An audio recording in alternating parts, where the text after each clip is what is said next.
At this time, we would move defense 8 into evidence, which is the 911 dispatch. Okay, is your witness going to recognize it? Or is it by it's by stipulation? Right. Okay. That's what we agreed. All right. Okay, and if we could just, so that the jury can see, page 6, if we could just publish it to the jury. Yes. States. Oh, but defendant's 8? Is that 8? Defendant's 8 is admitted. You may publish. Thank you, Your Honor. Just a real quick, we were using numbers. We assumed you guys were using letters for exhibits. We filed.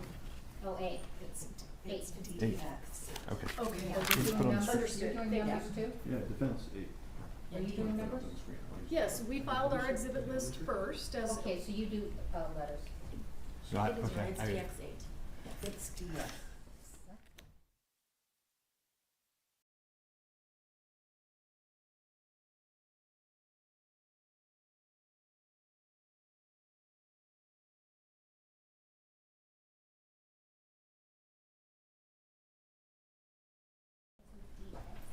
Yes.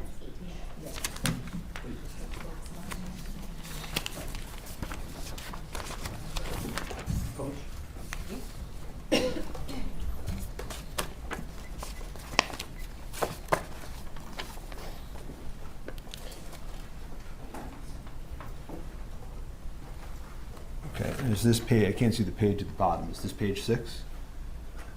Yes. Okay. And do you see how it says accident, accident, accident?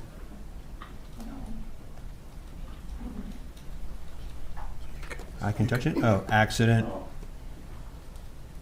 Yes, sir. Okay. And then I would ask, the 911 is exhibits 9 and 10, which is now I and J. Exhibits 9 and 10 that was entered into and played at opening by stipulation, and I'd ask to play and enter them and play exhibits I and J. And this is by stipulation? Yes, Your Honor. I and J, which are, again, the 911 calls? Yes. Why are they 2 exhibits? It just splits because of the EMS. It's the same Okay, point. all right, so upon stipulation, not being corrected otherwise, go ahead. Thank you. Can we turn the volume up? You may publish. This is 911, what's the location of your emergency? We need an ambulance out at Bonanza Creek Ranch right now. We've had 2 people shot on a movie set accidentally. You said someone was shot? 2 people accidentally with Okay. gunshots as on movie set, Bonanza Creek Ranch. Okay, give me 1 second. I'll connect you with medical dispatch. Don't hang up. San Jose Fire and EMS, what's the location of the emergency? Bonanza Creek Ranch has had 2 people accidentally shot on a movie set by a prop gun. We need help immediately. Okay? Like this fucking AD that yelled at me at lunch because asking about revisions. This motherfucker. Did you see him lean over my table and yell at me? He's supposed to check the guns. He's responsible for what happened in the Now, Mimi? No.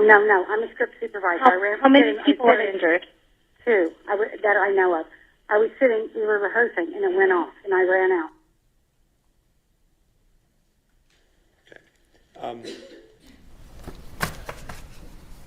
You heard some language, and then that he, the first assistant, was supposed to check the gun. Did you hear that? Yes. Okay. Did you hear anybody on the 911 call mention Alec Baldwin at all? No. I asked you before we broke about a prior statement. I asked you if you made a prior statement that we talked about a few times, so I'm just going to approach quickly and refresh your recollection. And this is November 30th, 2023, your pretrial interview, Officer LaFleur, and I'm just going to ask you to read down here. Your Honor, and again, Mr. Spiro is testifying as he's handing it to the witness. Just identify what the document is and then move away.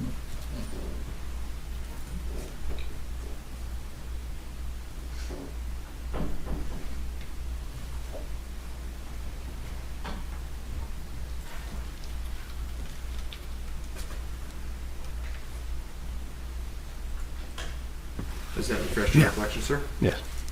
So and I'm just going to take this back. It is fair that you said when asked that it came in as like and appeared to be, and what the dispatch said, it was an accidental shooting by a prop gun. So I didn't know if there was any. I took it as the way how everybody was acting, and that the individual who claimed to have been holding the firearm was still there. That there was Objection, Your Honor. the way he was. Objection, Your Honor.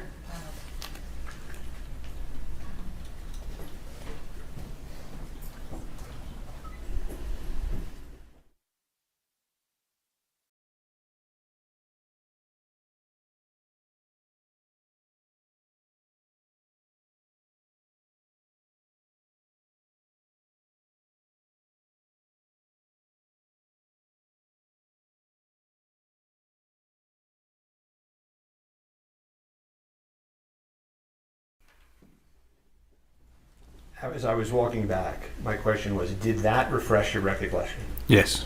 Okay. And so is it in fact true that in your earlier statement you said, and it came in like and appeared to be what the dispatch said it was, an accidental shooting by a prop gun.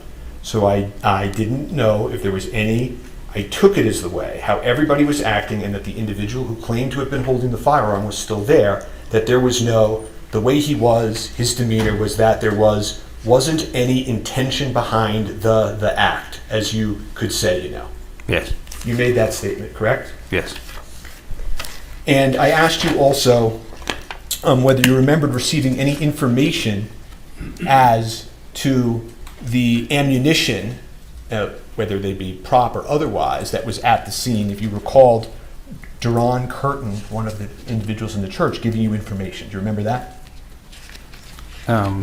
There's a lot of people in the church giving information. Can you identify which one it was? Sure. I asked you, do you remember whether or not somebody told you that Sarah was shaking and going through the book? Objection, Your Honor. This is hearsay. This is hearsay coming in. Can we approach? I don't know what to do.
As I was saying, officer, did you learn at the scene whether or not Sarah was going through the bullets and saying, I don't know how it got there? Did you learn that information? Do you recall? I don't remember. If you could refresh my memory to which part, which Sure. person said what. Sure. And I'm just going to approach the witness and show him his lapel recording.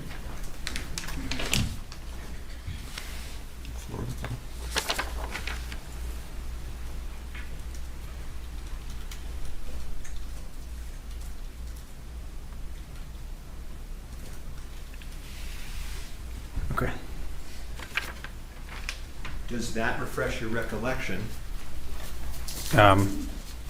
It appears it's a recording type out of what my body-worn camera recorded, yes. Okay. And when you learned this information, did you do anything with that information? To be honest, it's the first time I've heard it in that detail. Body cameras pick up more audio than our ears do. Okay.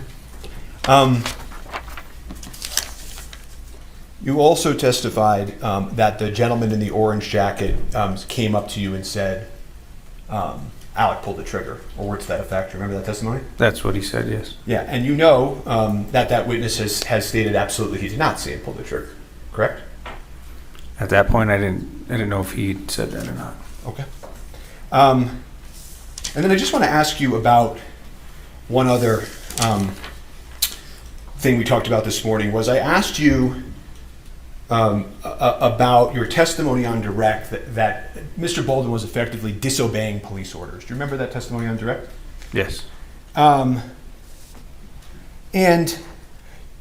over the lunch break, have you had a chance to reflect on that testimony? Sure. Okay. Do you think it's a fair, honestly, sir, a fair characterization to this jury to say that Mr. Baldwin was disobeying police orders at the scene?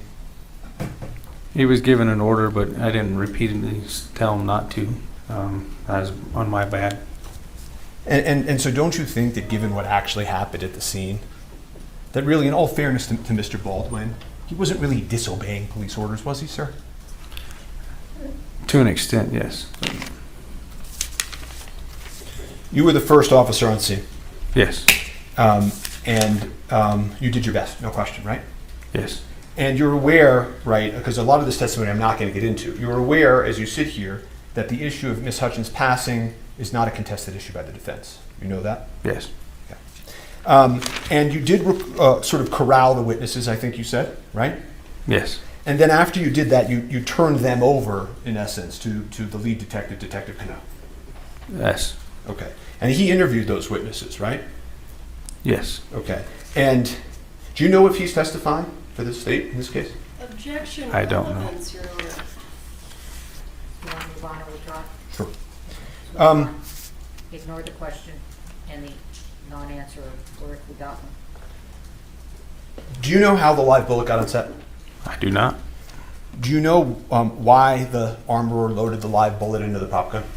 I do not. Do you know why the first assistant director, head of safety, failed to detect it? I do not. I have no further questions for this witness.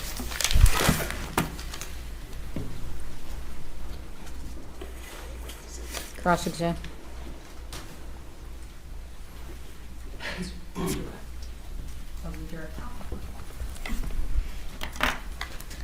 Can I use the Elmo, please?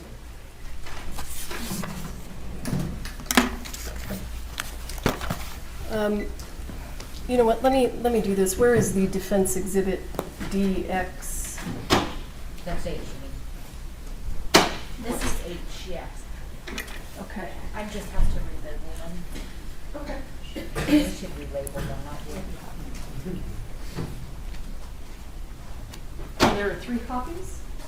that. Yes, I just gave us extra copies. Okay.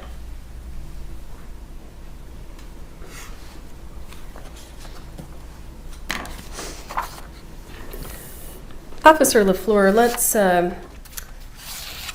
back up a little bit, okay?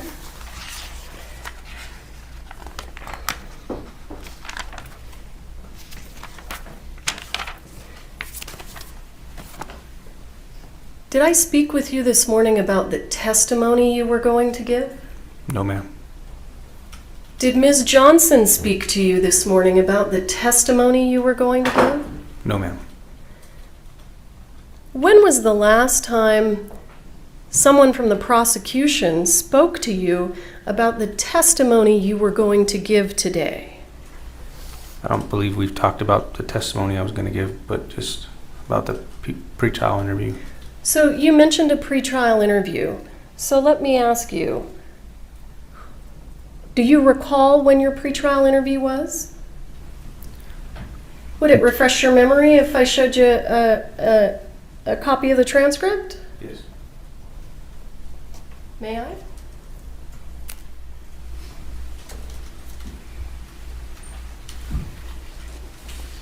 Let me know.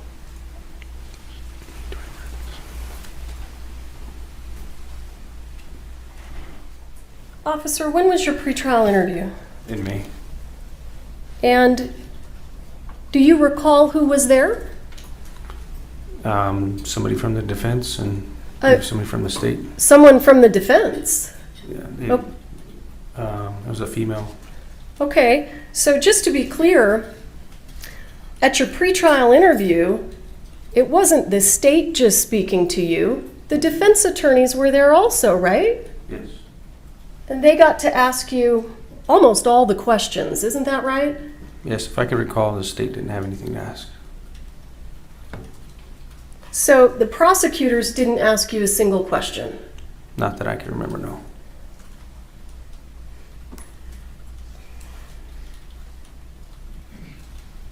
Do you agree with the defense attorney's assertion this morning that somehow you were coached to give your testimony? I would object to that characterization, but it is. Can you rephrase that question? He's objecting to the word assertion, I believe, so why don't you rephrase it? Did Mr. Spyro indicate to you on cross-examination did he attempt to imply that the prosecution had told you how to testify? Essentially, it sounded like he asked if I was coached in my testimony. But the prosecutors haven't actually told you what to testify to, have they? No, ma'am.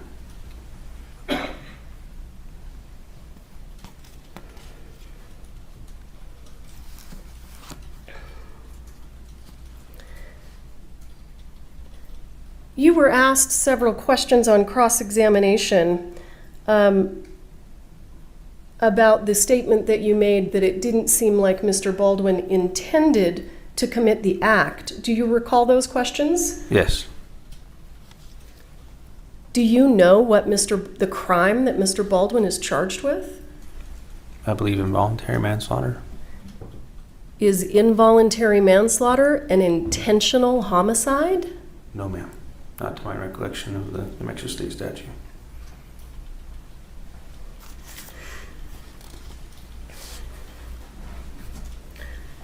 Are there criminal offenses that are intentional homicides? Yes. But that's not what Mr. Baldwin's charged with, right? No.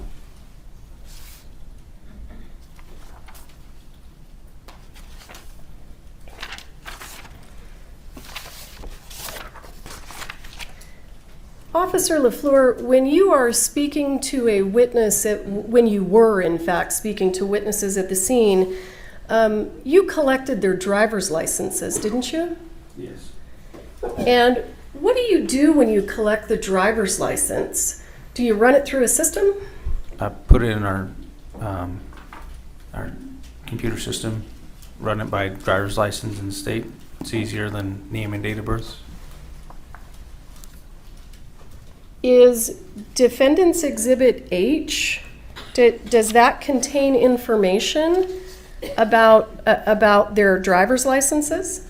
Yes. It appeared that it was a page that showed each person's license being inputted and the return that came back from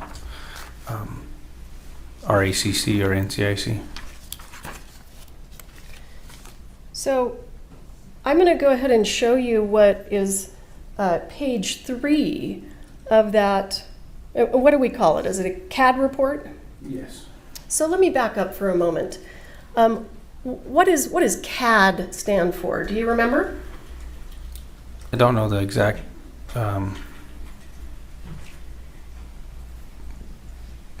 exactly what it stands for, no, but it's a reporting system that we use. The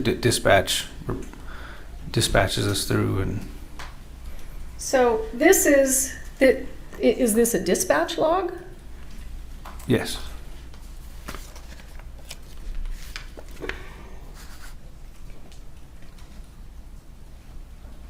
I don't know. Yeah, thank you.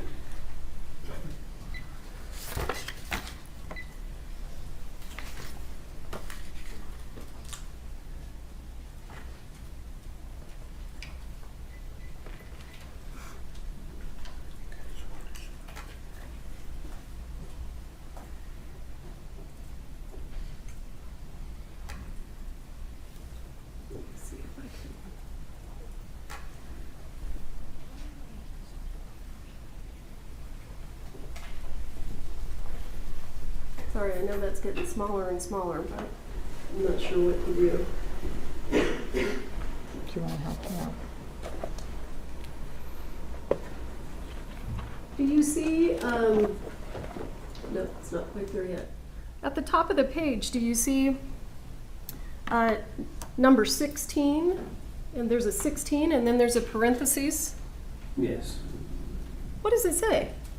Posted speed limit and actual. What does posted speed limit and actual have to do with this incident?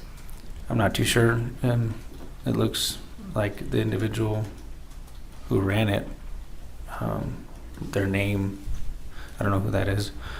Well, that's okay. Does this have anything to do with the incident involving Ms. Hutchins? No. So I want to take you down here to number 5, parentheses. What does that say? It says non-commercial class, code D. What is that person talking about? Does it have anything to do with the shooting of Ms. Hutchins? No, that's the return. It came back for a driver's license, it appears. That's the return that came back for a driver's license? Is that what you said? That's what it appears like, yes. Let's go down to number 10. Do you see that? Yes. What does that say? Accident quantity. Keep reading. 3, withdrawal. It looks like it's going to try to say withdrawal. Does that have anything to do with this incident? No.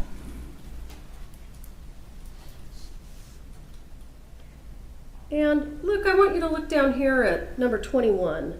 Do you see that? Yes. What does that say? Of alcohol or drugs.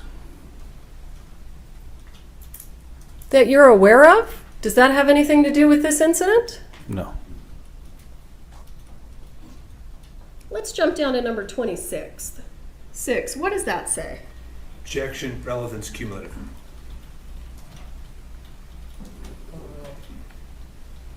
Go ahead, sir. Says drinking and driving at .0. Did you read it all? Yeah, per se, I think that's what it's saying at the beginning. Dash drinking and driving at .0. I think the next line is the blood alcohol content, BAC. Were you dispatched to a DWI? No.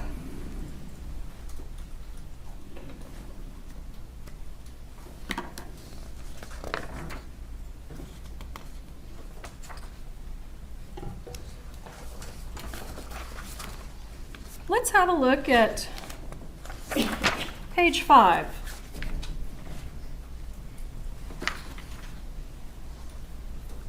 Do you see up here number 23? 23 is cut off on my screen. Oops. Yeah. Of alcohol or drugs. Was this an incident that was related to alcohol or drugs? Not that I'm aware of. Let's jump down here, if you would, to number 10. Do you see that? It says accidental quantity 0 and then withdrawal.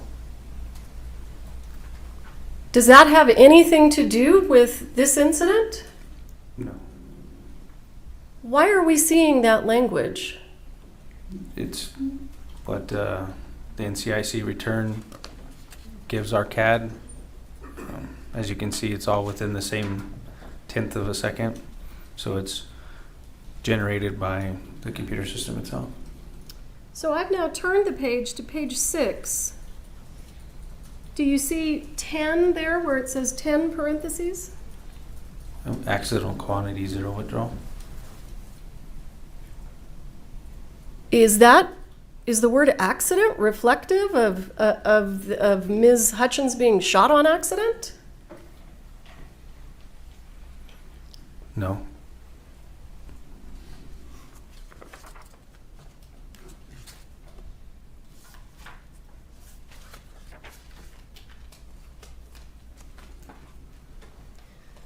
Is the word accident in that report? Does it appear anywhere where it's talking about what happened to Ms. Hutchins? No, right here it's just a bunch of returns.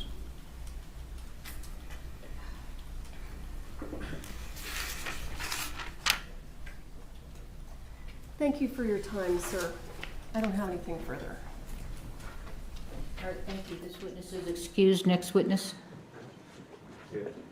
The state calls, I'm sorry, were you? We would now move to page 14 of that exhibit. Come over here.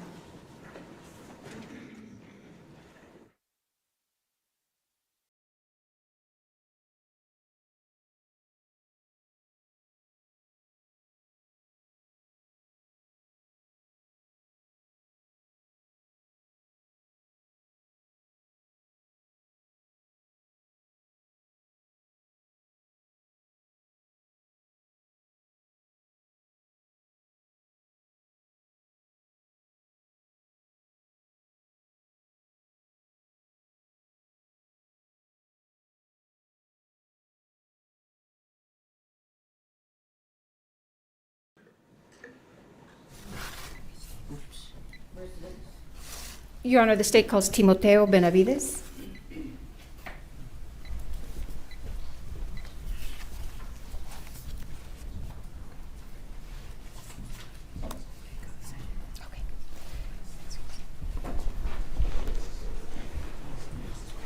Mr. Judge, raise your right hand, please. Do you swear affirm under penalty of law? Sorry, Major. Sorry, So what's going on? Do you swear affirm under penalty of law that the testimony you'll give in this case will be the truth, the whole truth, and nothing but the truth? All right, have a seat talking to the microphone.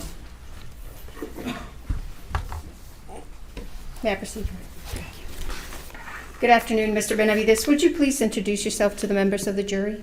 Yes, my name's Timoteo Benavides. And sir, on October 21st, 2021, how were you employed? I was employed by the Santa Fe County Sheriff's Office as a lieutenant. And are you still employed with the Santa Fe County Sheriff's Department? I am not. And why not? I retired doing 20 years of law enforcement for Santa Fe County. And what was your rank when you retired? Lieutenant. And on October 21st, 2021, were you working? Yes, I was. And what were your duties that day? That day I was day shift commander, which entails taking care of Santa Fe County during the day and the 7 deputies we had. How large is Santa Fe County? It's pretty big. It goes from the city limits of Espanola to all the way to I-40 down in Edgewood and to Pecos and then to the off-ramp to Cochiti. You said you were commander that day. What does that mean? What duties did that entail? I'm pretty much in charge of the county on what happens and responsible for the deputies that are working. On that date at approximately 1:48, did you receive a dispatch to a call? Yes, I did. And what was that call for service about? The call of service was on a movie set for an accidental shooting. Okay. And where was that located? It was located at the Bonanza Creek Movie Ranch. Okay. And is that in Santa Fe County? It is in Santa Fe County. Okay. In New Mexico? In the state of New Mexico, yes. Okay. And do you recall approximately what time you arrived? I was dispatched about 1:50. I didn't arrive till almost I think it was like 2:20. Okay. Why did it take you a while to arrive? I was pretty much on the other side of the county when the dispatch call came in. Now, when you arrived, do you recall what you observed?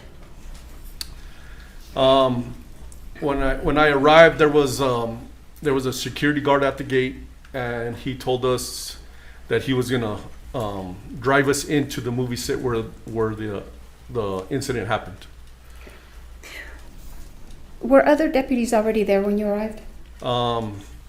Deputy LaFleur was already on scene from what I heard over the radio, and I had at the time Corporal Alderete was in front of me, literally in front of me when we got there. Were there other first responders present when you arrived on scene? Yes, there was. There was already medics on scene when I arrived. Were you wearing your police uniform? I was in full uniform, displaying my badge of office at the time. And were you equipped with a lapel camera? Yes, I was. Are you familiar, or were you familiar with how your lapel camera works? Yes. And how does it work?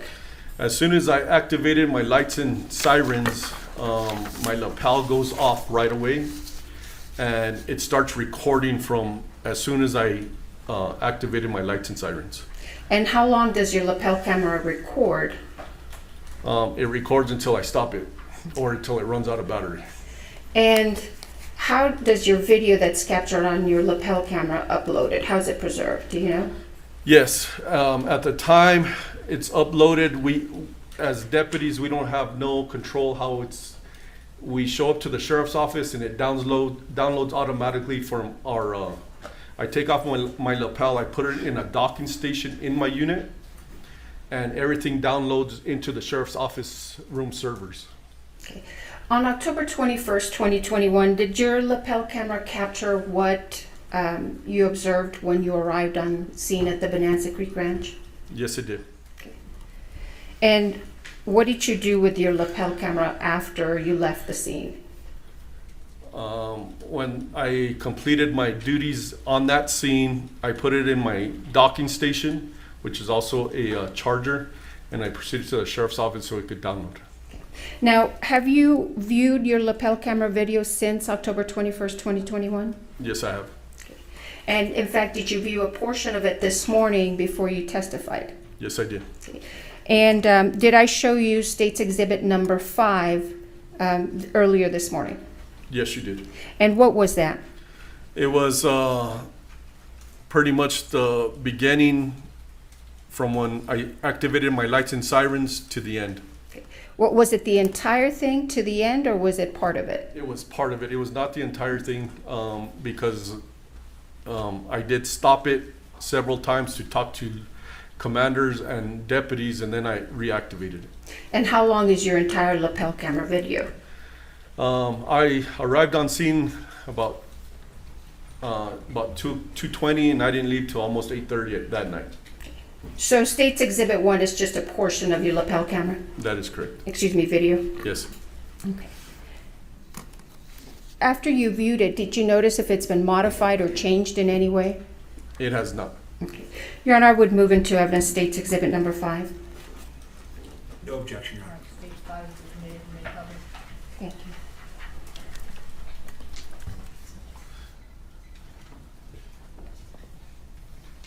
Sorry, Major.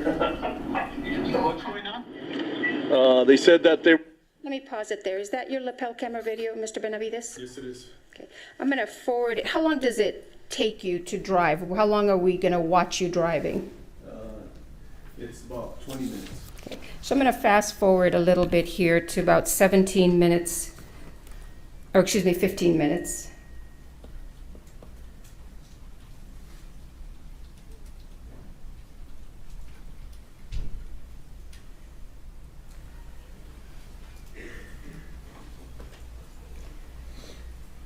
Going to be en route to Bonanza Creek. Hey, I got one shot in the chest. One shot in the chest, and one shot in the chest, and another shot in the stomach. So you have 2 victims up there? 2 victims. Are you still driving? I am still driving, yes. Now, I've fast forwarded to 15 minutes and 59 seconds. Have you arrived on scene yet? Yes, I could see the makeshift church right in front of me. We're going to secure the film and all the crew members. Why did you say you're going to secure the film and all the crew members? Pretty much common sense. I'm not on scene yet, but I'm trying to picture everything that was going on, and maybe the film caught it. I don't know. Can you describe for the members of the jury, when you're pulling up to this church, what does it look like? How many people are you actually seeing? So this scene was probably the biggest scene I've been to. There was people everywhere.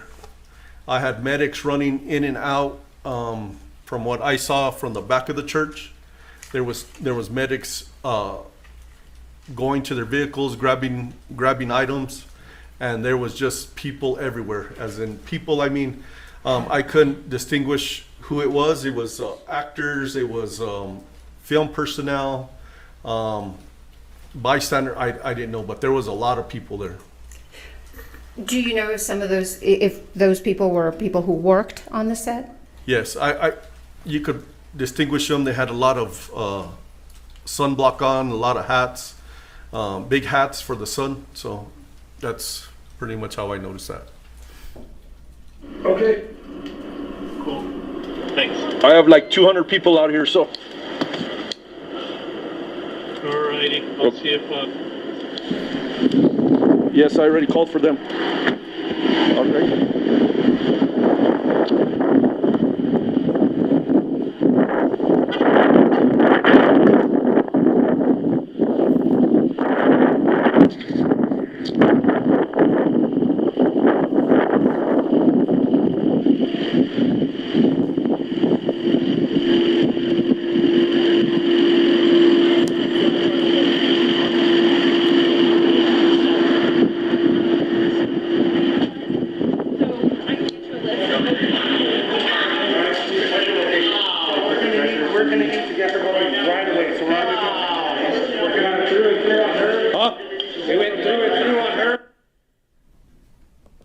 What's happening at this, excuse me, at this point?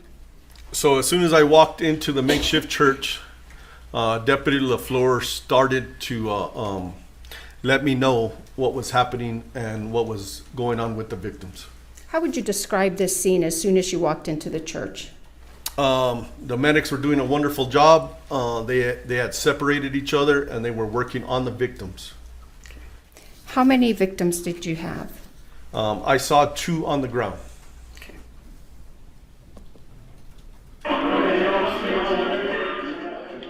Until it gets put down to this. Corporal, I need you to know who's in charge.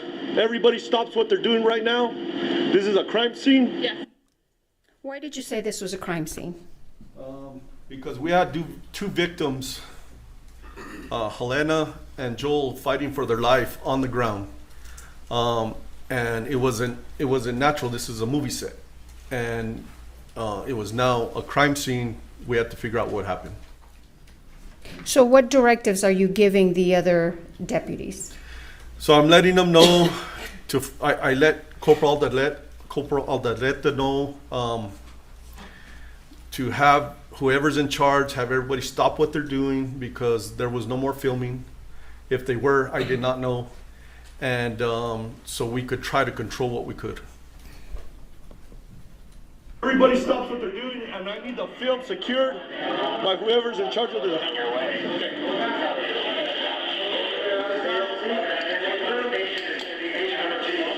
Electric back. Can I pull these guys down? Get them the hell with a helicopter. Yes, please. 1, 2, 3. Did you ask for anything else when you were out there speaking with those people? Yes, I asked who was in charge to help me out, and then I asked Corporal Aldarete to start taking pictures. Did you ask for anything else? Not that I recall.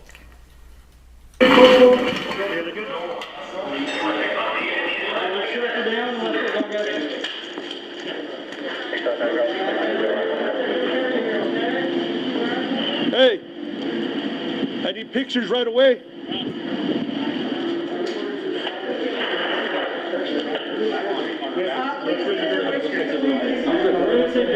Where's the props guy? Why did you ask for pictures? I have my lapel on, which captures a lot, but the pictures would capture detailed that's on the floor that you can't really tell from my lapel. And you just said that you asked for the props guy. Why did you ask for the props guy? I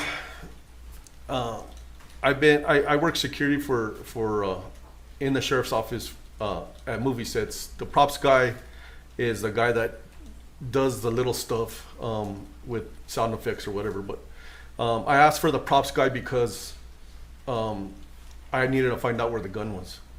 Why was it important to find out where the gun was? Because I didn't need the gun going off or getting used again on somebody else. And did you find the gun? I had somebody, yes, I did find the gun. Okay. Where did you find the gun? Hannah Gutierrez had the gun walking out of the movie set. And who did you understand Hannah Gutierrez to be? She was the armorer. Crops, go ahead! I'm sorry, no, you have a job? We need to make sure that they... Yes, they're taking care of business. Yes. What else do you need there, Chief? Where's my radio? It's just here. Here, thank you. Eric cleared the gun. Where is it? You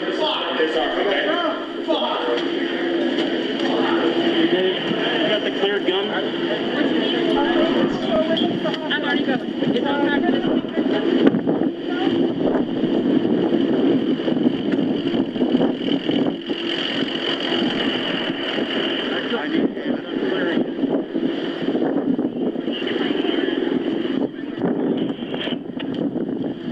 Where is it? Where are you going at this point?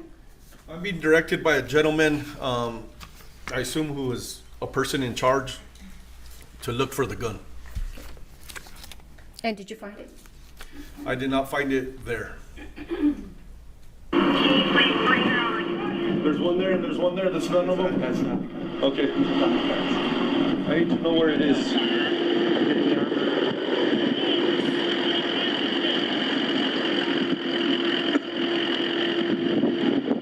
What is it that you are pointing at with this gentleman here?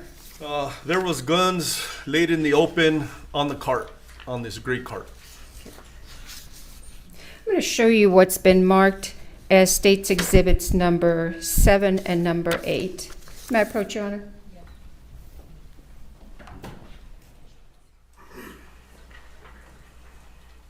No objection, Your Honor. No objection.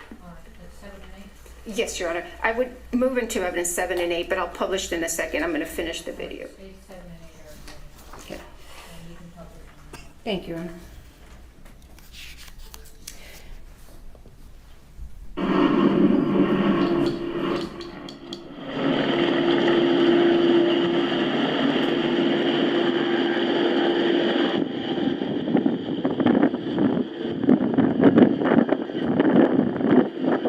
Where are you going now? Trying to look for the armor. You're in charge, ma'am? Yes, I am. I need to know where the gun's at right now. Bro, armor, I need to know where the guns are at. There, go and get it right there.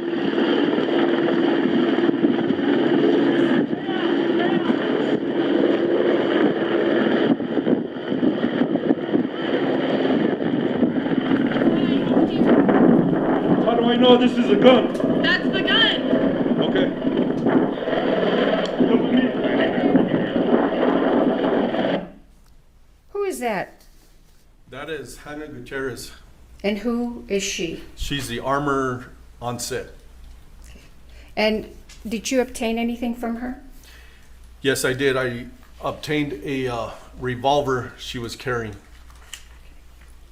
And what did you understand that revolver to be? To be the revolver that shot the projectile into these two victims. May I have a minute, Your Honor, to bring up Exhibit 6?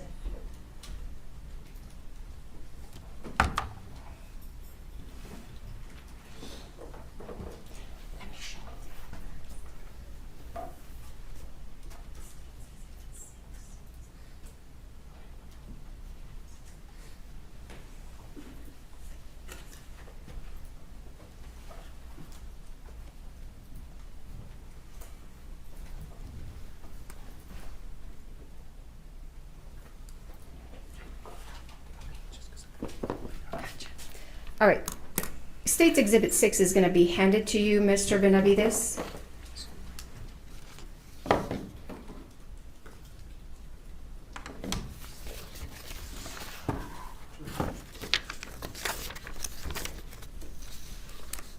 If you could put on some gloves and just open it and let us know if you recognize what's in State's Exhibit 6.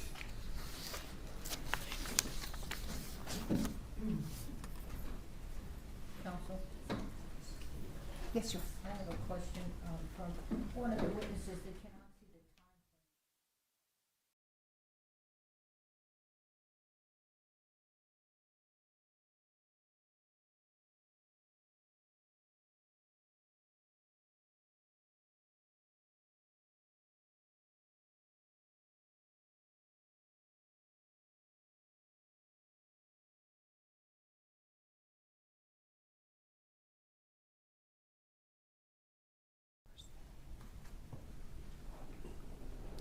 Sure you would.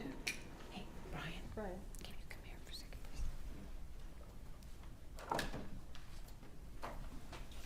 please? Ms. Johnson, make note of where you ended. We need to fix this. The audio is not in sync with the video, and we need the time to show.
Correct me if I'm misstating, the video does not have the time of day on it, so they're going to elicit that from the witness, okay?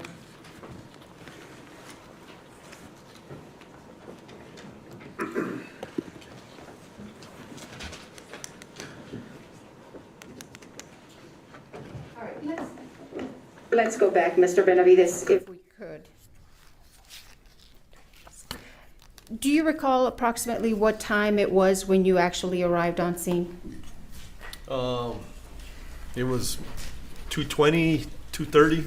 Do you have a specific recollection of the time or not? I do not. Would reviewing the CAD refresh your memory? Yes, it would. May I approach, Your Honor? I'm going to show you what's been marked as defendants and admitted DX8T.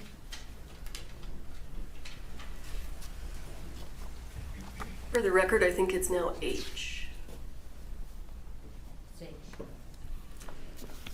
Do you recognize that? Yes, it's a dispatch log. If you could review it and let us know if your memory is refreshed after you review it, and I'll take that document back from you.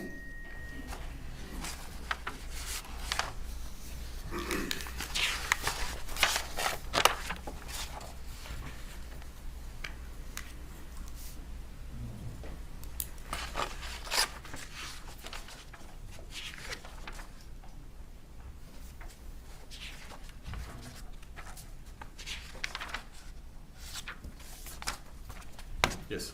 Your memory's refreshed? Yes. All right, if I can take that back.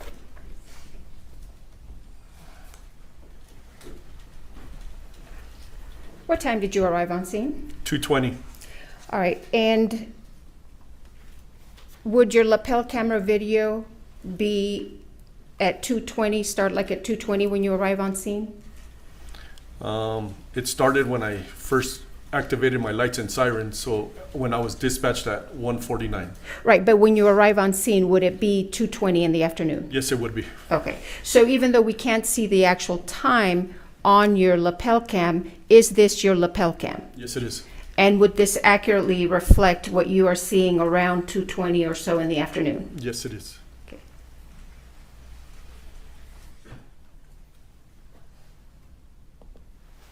How do I know this is a gun? That's the gun. Okay. And so you had testified earlier that this woman with the multicolored hair was the armorer, and she gave you the gun. Yes. If you could look at State's Exhibit 6 and I'll ask you if you recognize what's in the box. Okay.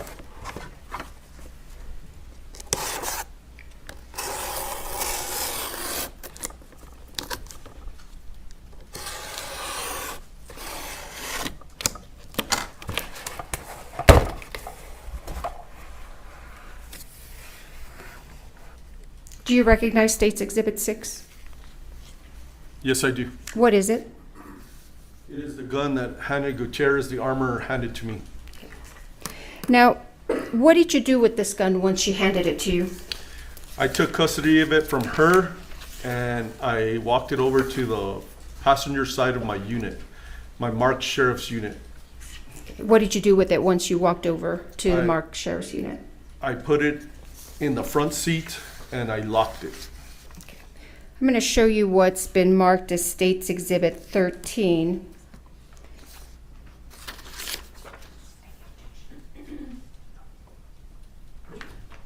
No objection, Your Honor.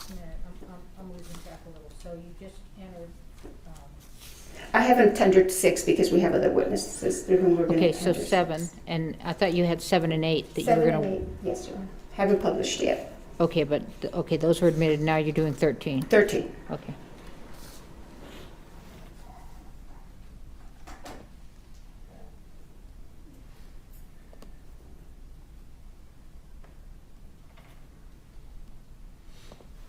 Do you recognize what's on the screen there, Mr. Benavides? Yes, I do. What is it? It is the gun that's in front of me, and this is the gun that the armorer Hannah Gutierrez handed me. You testified that you put it in the front seat of your patrol vehicle. Yes, I did. Why did you put it there? It was the most secure spot that I had control over at the time. Okay. And what did you do to ensure that this gun was secured? I locked the front, I locked my unit, and nobody entered it except for me because I'm the only one with the key. Where was State's Exhibit number 13 taken? Where was this gun when this photo was taken? From the passenger side of my unit. Okay. Why did you not stick it in an evidence bag?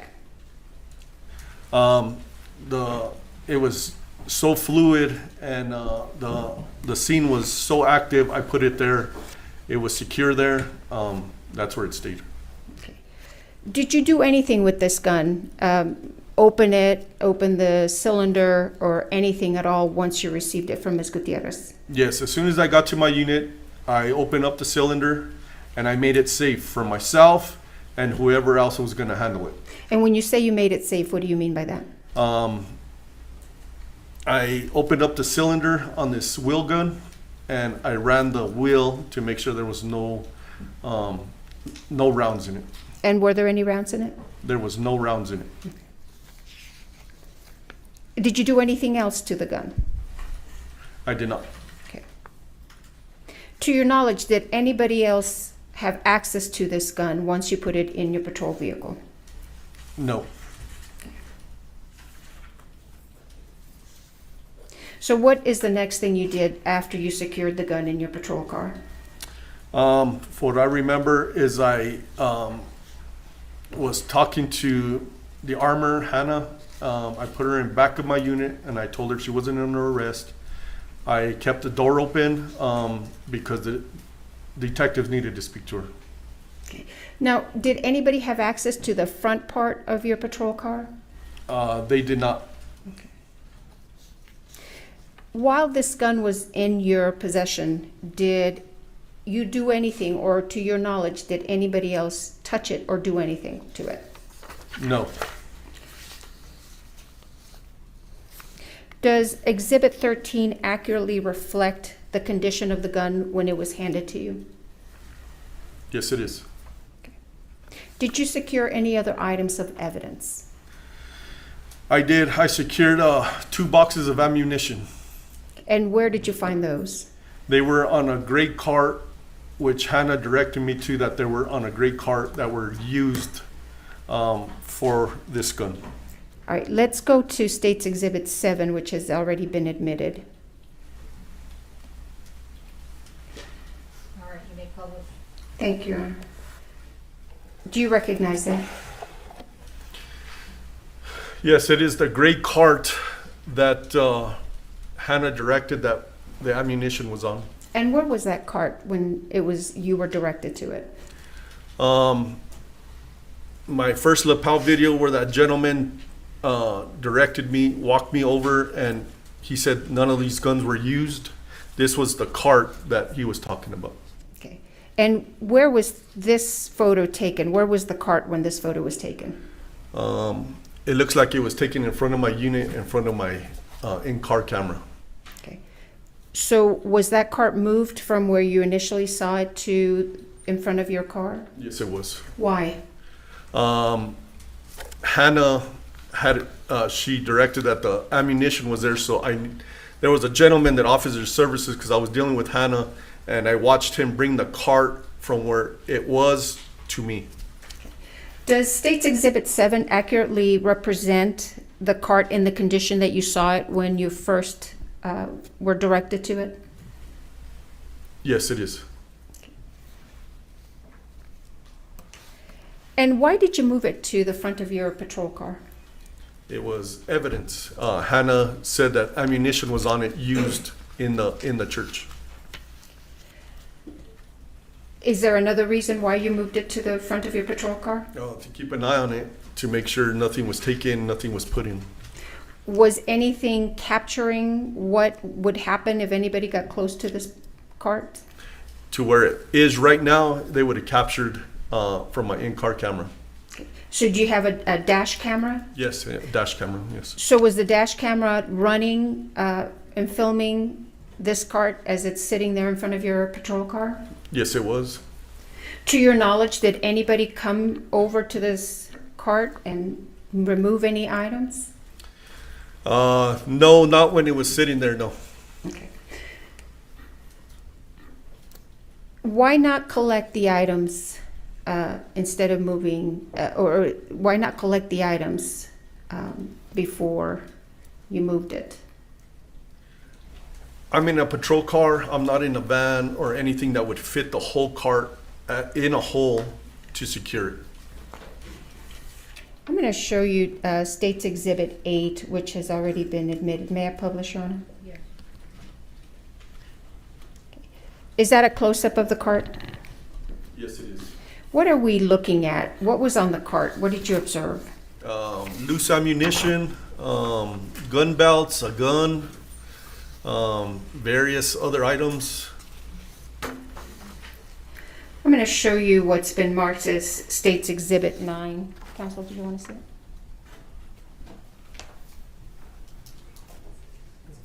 No objection. No objection. May I, Your Honor, I move into evidence States Exhibit 9. Yes. May I publish? Yes. Do you recognize that? It's States Exhibit 9. Yes, I do. What is it? It is a wheel gun. Is there anything else that you see there? There's car keys, there's loose ammunition. Okay. And is this on the cart that we just saw? Yes, it is.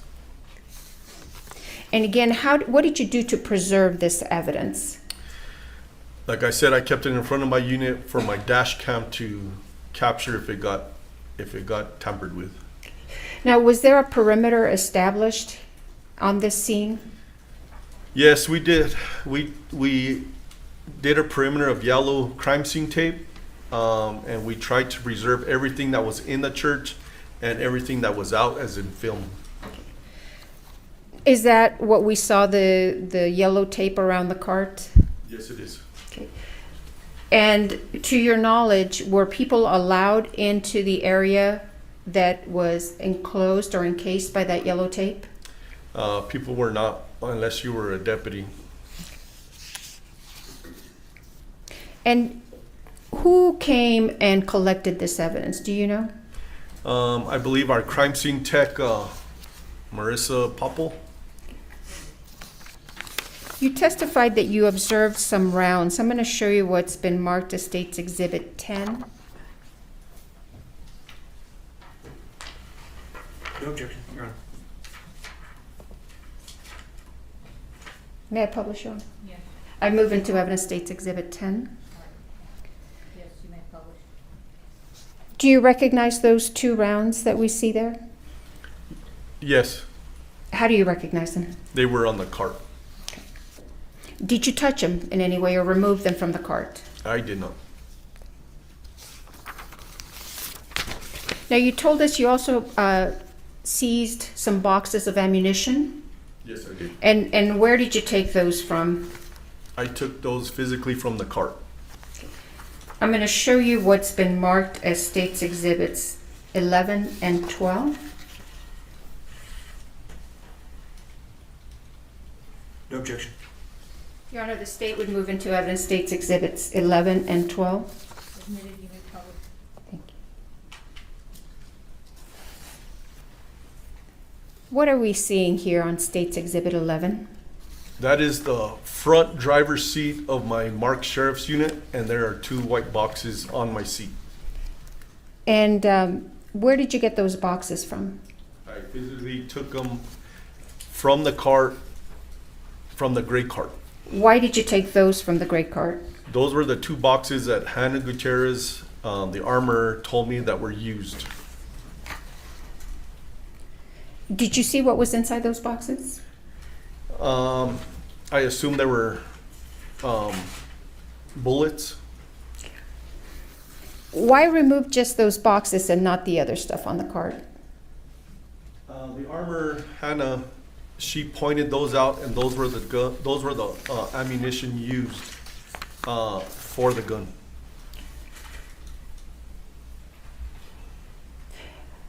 Let me show you States Exhibit number 12. Your Honor, I move into evidence States Exhibit 12 and ask to publish.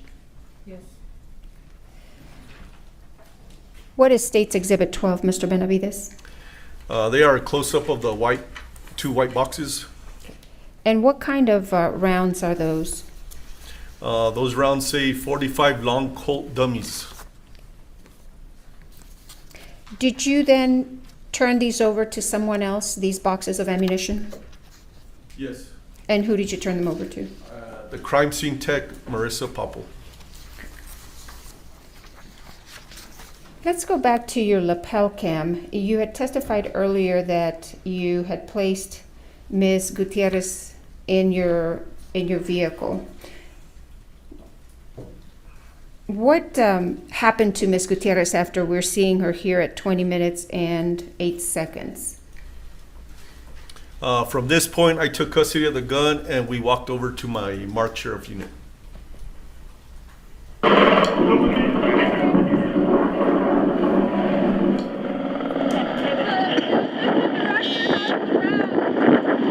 I'm sorry, let me pause it there. This was the wrong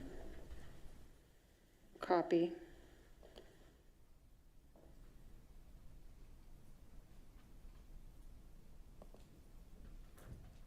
Sorry, Major. What's going on? They said two. Yeah. Now, we're not secure. That's been either.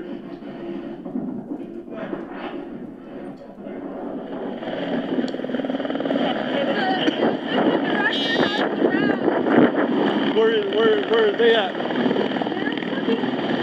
don't know. His name's Dave. What are you being directed to at this point? I don't remember. I couldn't really hear her. Okay, let's go back. And I apologize, it looks like the audio is a little behind the video. Where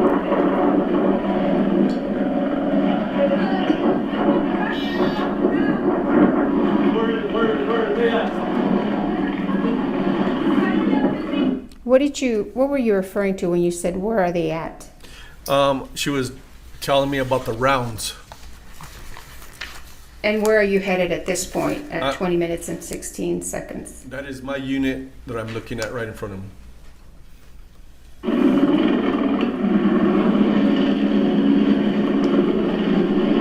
you have those rounds I gave you? They're on the card. Are they? Who would you give them to? I'll give them back to you. I'll get them.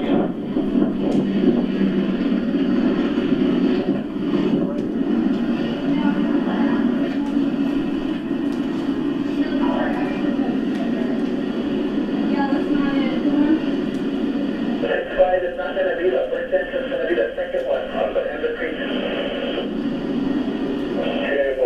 Is that when you secured the gun in your vehicle? That is the front of my unit on the passenger side. Yes, it is. Oh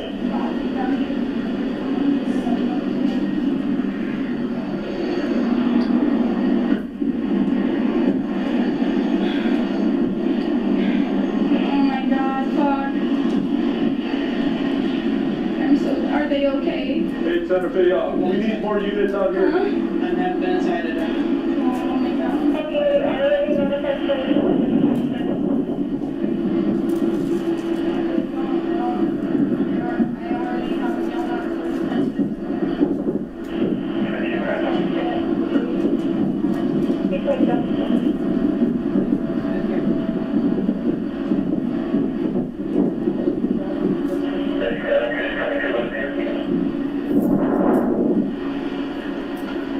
What is happening right now? There was a helicopter just landed. Hannah's there on my right-hand side, and I'm watching the guy on the cart. Is somebody bringing the cart to you at this point? Yes, it was a gentleman. I didn't get his name, or I don't remember his name. That was bringing the cart. Your Honor, did you want us to approach?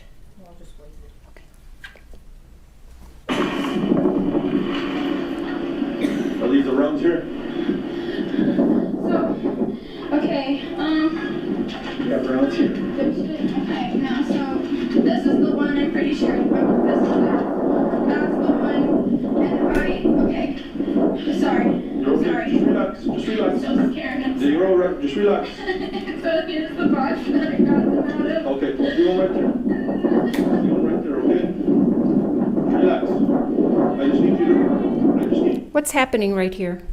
Hannah, as you could see, she's upset, visibly upset, and she's showing me where the rounds are that were used. And was it the same rounds that you put in your vehicle? Yes, it is. Just relax, okay? I just need you to relax. Just please relax, okay? Just take deep breaths and relax. Can somebody get water for her?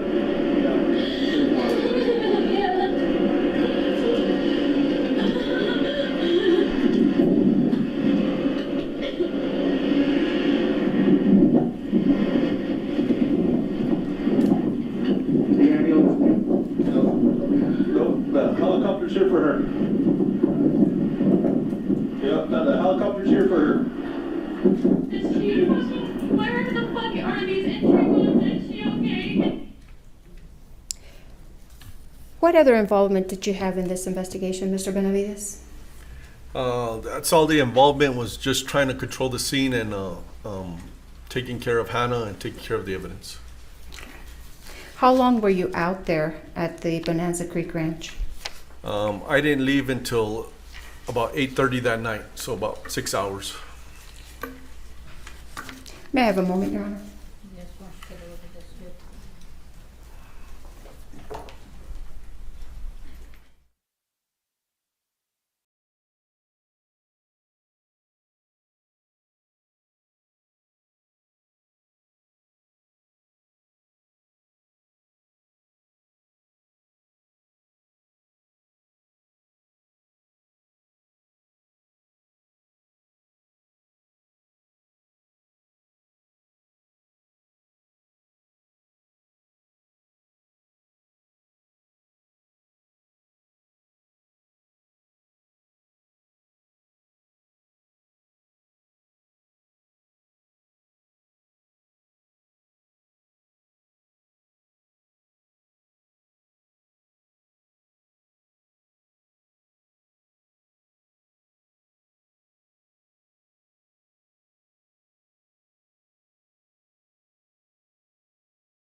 Mr. Benavides, do you know where the gun was from the time of the shooting of Ms. Hutchins and Mr. Souza to the time that it was given to you by Ms. Gutierrez?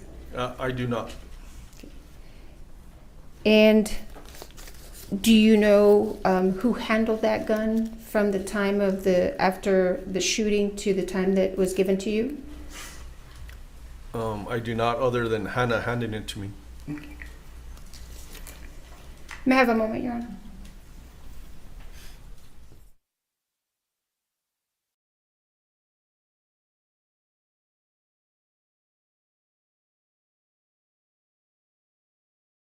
Thank you, Mr. Benavides, and you can take those gloves off unless you want to keep them on.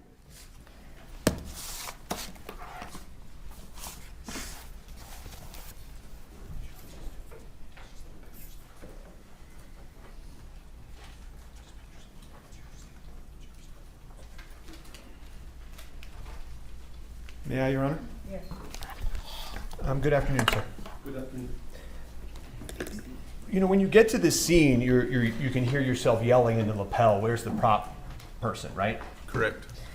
And when you get to the cart that we looked at, I think it's State's Exhibit 7, and if we could publish that when we can in a moment. But fair to say that the cart was sort of disorderly, right? Oh, it was a mess. Okay. And you don't know whether anybody moved anything before you got there, right? I do not. Okay. And you didn't see Sarah Zachary, the prop master, there, correct? No, I don't know who that is. And so when you first get to the prop cart, you eventually sort of leave it and go back to going to deal with other things, right? Well, the gentleman that was there, he told me that the gun wasn't there. There was a lot of guns on that. There was a couple of guns on that cart, but he told me I have to take him for his word because I wasn't there. He told me that the gun used in the church was not there. Right, but there was, and you anticipated, there were other guns on that. That is correct. Okay. And you left those firearms and you left them there and you went to do what you did next, right? Correct. Okay. And, you know, in a typical homicide scene, right, you probably wouldn't be walking away from all sorts of, you know, firearms, but this was a movie set, right? That is correct.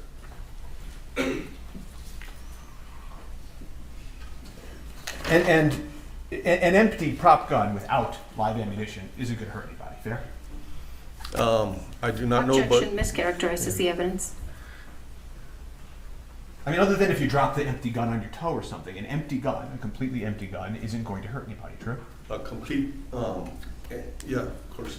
Right, so I think you fixed it. Sustained and you fixed it. You know, and then you go back to the armorer, and she hands you the firearm, right?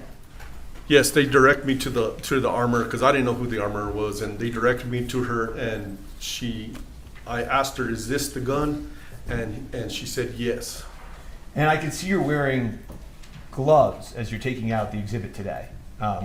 Right? You've got purple gloves on? Yes, sir. Okay. I don't think you have to keep them on, by the way, if you don't want to keep them on. I didn't know if you wanted to see the gun or not. No, Okay. I don't have to see it right now. But the reason I'm asking this is, and I don't think you talked about this in direct, but the day you took the gun, you weren't wearing gloves, right? That is correct. Okay. And but you were sort of careful when you took it, and you sort of you took it without touching the trigger. So if somebody wanted to swab the trigger for DNA, they still could. Fair? The way I handled it was trying to be as safe as possible because I didn't have a holster for it. So I was trying to hold it so I didn't pull the trigger because I didn't know if it was empty or loaded or not. And because you handled it that way, also somebody could have swabbed the trigger for DNA, right? I guess so, yes. Okay. Do you know if law enforcement ever swabbed the trigger for DNA? I have no idea. So there was a question posed to you about, the prop gun, when you got it, was empty, fair? Yes, when I cleared it at my unit, it was empty. But you don't know what happened exactly to the ammo that was in it at the time of the incident, right? No, I do not. And somebody told you that Dave, the first assistant director, head of safety, had the rounds, right? Objection assumes facts not in evidence. He's asking him. Just a question. Do you know that? I don't know who Dave is. I don't remember any of their names to this date, Okay. other than the victims. Well, do you remember somebody telling you that the rounds were back at the cart? I believe Hannah was talking to somebody, and they directed it to that they were on the cart. And was that a male? Yes, I believe so. Okay. And you don't know, as you sit here today, whether that was Dave Hall's head of safety of the set? Yeah, I don't remember. No. Okay. I don't know.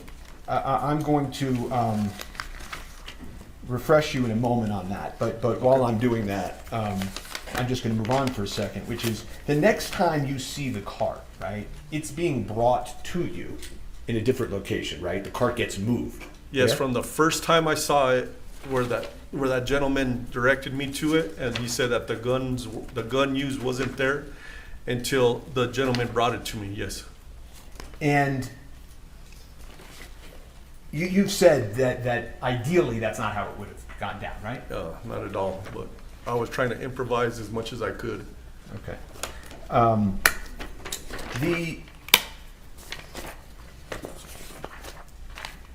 There were eventually, when you get the prop cart back, the sort of third viewing of the prop cart, there was ammunition on top of the cart, fair? Yes, and that's what I saw when I first saw it. And you saw it again when the cart came back, right? Correct. And at one point you actually sort of reached down and touched some of the ammunition, true? I believe I picked them up and put them down. I didn't know if they were live. I didn't know anything. So. And another civilian came over and picked one up and showed you one was this and one was that, right? Yeah, he explained real quick, which it didn't register too much to me, but he was trying to instruct me what to look for, I guess. And if I could just show the witness, I assume no objection to States 26? Okay. If I could offer, I don't know how you want me to do this, if I could offer States 26, or should I make it a defense exhibit? Your Honor, we have no objection to admitting our own exhibit, so thank you. Great, so I'll admit States 26. States 22? 26, Your Honor. All right. How many colors?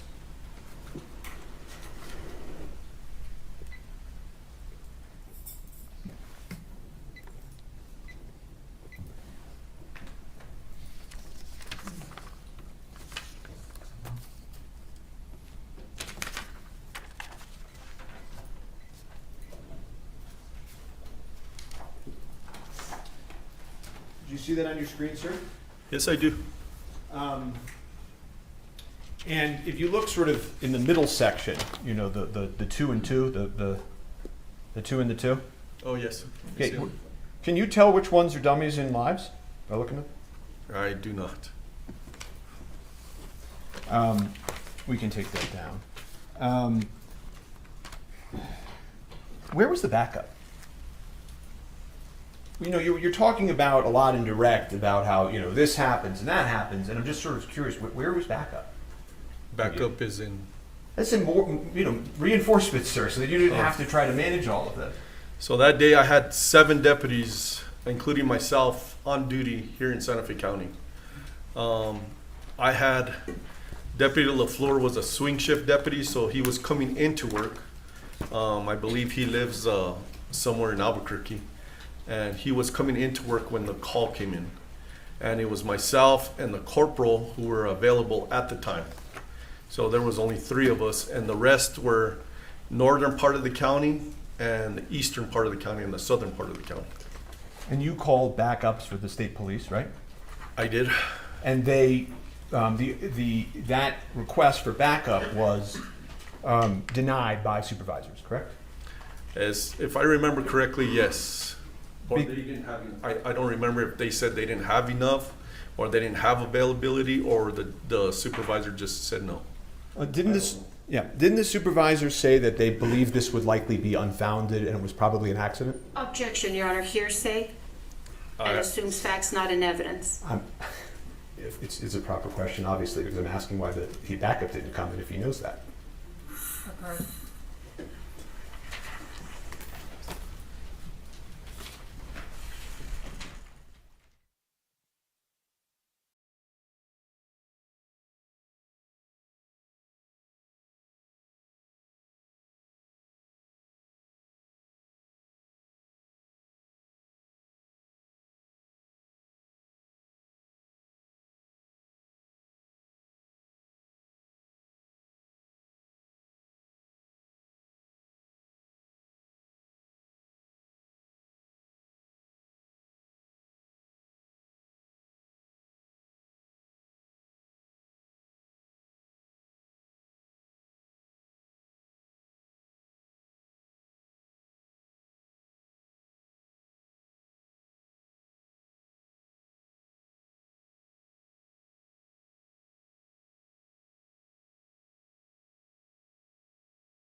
We're going to strike that question and answer, and he can rephrase. Thank you.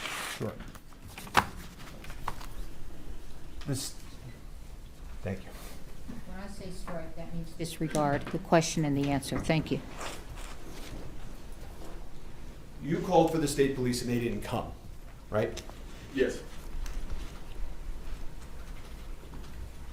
And that would have been your supervisor's call, not yours, correct? My supervisor? No. Yeah, I'm asking. No. Whether or not that request went to the states. No. That wouldn't have been your supervisor's call? That wouldn't have been my supervisor's call, no. Did you make that call direct?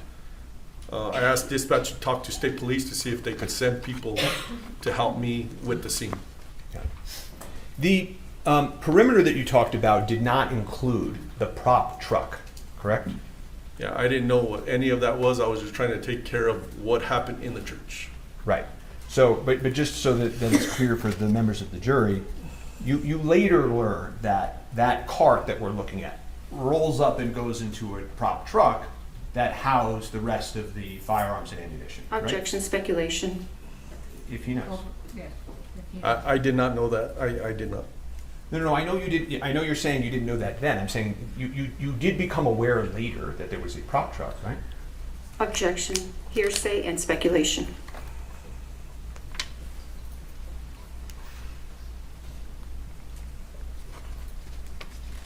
I think he's asked and answered. Didn't you just ask that question? I can just move on to another if he doesn't know.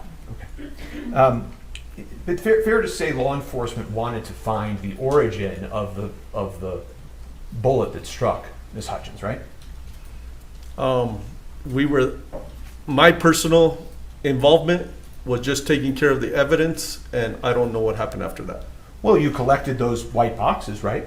Those Yes. two white generic boxes, didn't you? Yes, exactly. Okay, so, I mean, you wanted to, as I think you testified direct, find the source of the ammunition, correct? Yes, whatever Hannah directed me to, yes. And you wanted to talk to Hannah about this, correct? I kept her for the detectives, yes. She said, "Oh my God, fuck, I'm so sorry." I did hear that on my lapel, yes. Okay. Everyone's been yelling at her, I did hear that in my lapel, and you placed her in the police car, right? in the back of my patrol car, yes. Right.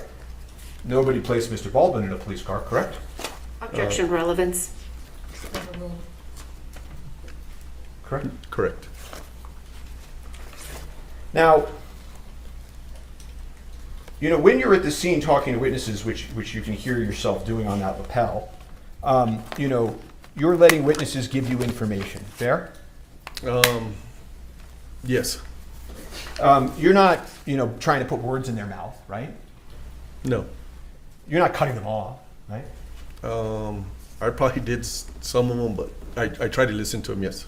Well, you're trying to look at the facts and circumstances and trying to figure out whether or not a crime occurred or whether this was an accident. Fair? All I was trying to do was preserve the evidence for the detectives. That's all I was trying to do.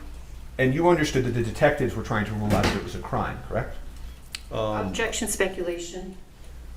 Overruled. He can ask if he understood that or not.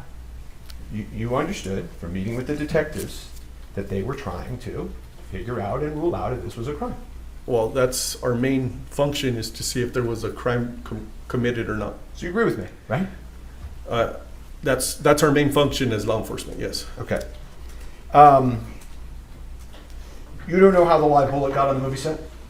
I do not. You don't know why the armorer loaded into the prop gun. She didn't tell you that. No, I do not. And you don't know why the first AD failed to detect it? The what? The first assistant director, that guy Dave. Oh, I do not. I don't. Okay. And you still work for the Santa Fe Sheriff's Office? Do I still work? No, I'm retired. You've retired. Okay. I have nothing further for this witness at this time. All right, thank you. Redirect. Yes, Your Honor, briefly, thank you.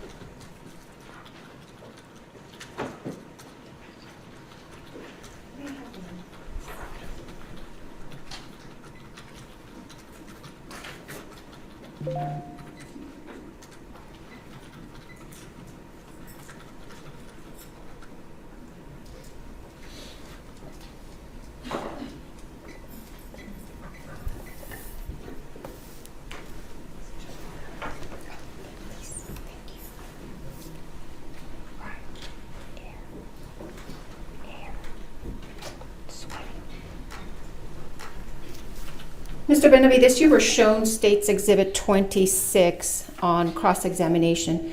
Do you know where those rounds that we see on 26 came from? I do not.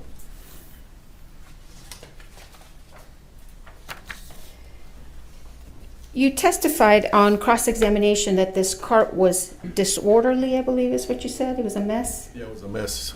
Was that cart in a place where it was visible to everybody who worked on that set? Objection. Calls for speculation.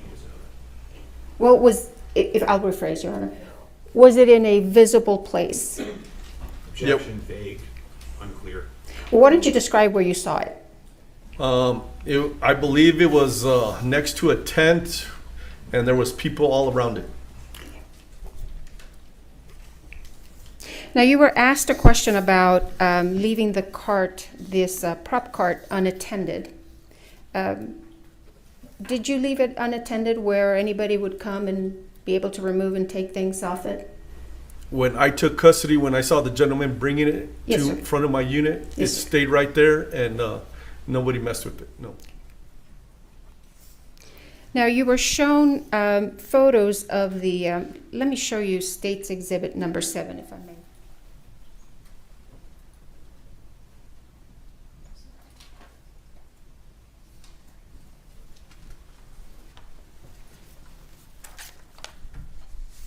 Showing you State's Exhibit number 9.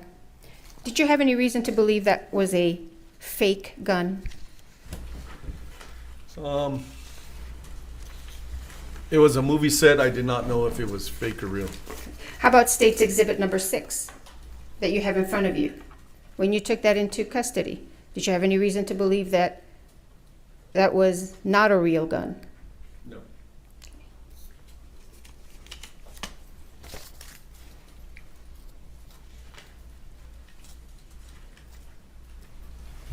Did you have any involvement in this prop truck that you were asked about?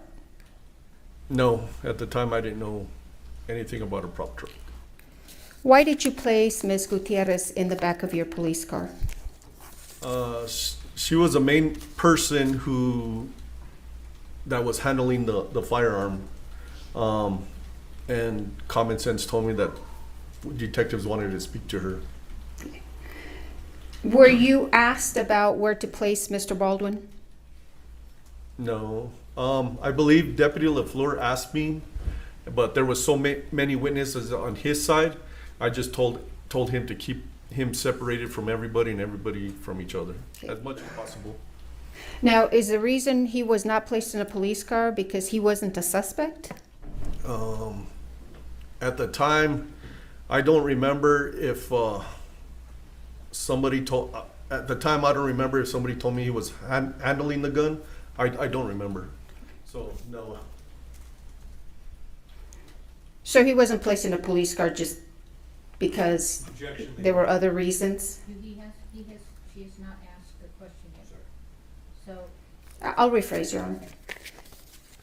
Now, Mr. Spiro asked you, you didn't place Mr. Baldwin in a police car, but you placed Hannah. Is it because Mr. Baldwin was different from Hannah, or was it other reasons? It was other reasons. Like I said, Deputy LaFleur had a lot of people on his side of the movie set. So keeping one person in a police car, you got to watch them, and then you got to watch everybody else. So he was able to watch everybody all at once. May I have a moment, Your Honor?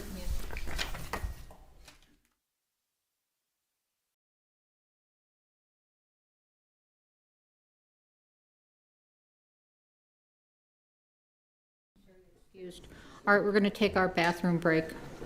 We'll be back at 3:15. Please don't talk among yourselves or anyone else about the evidence received here in court. We are in recess.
Lujan.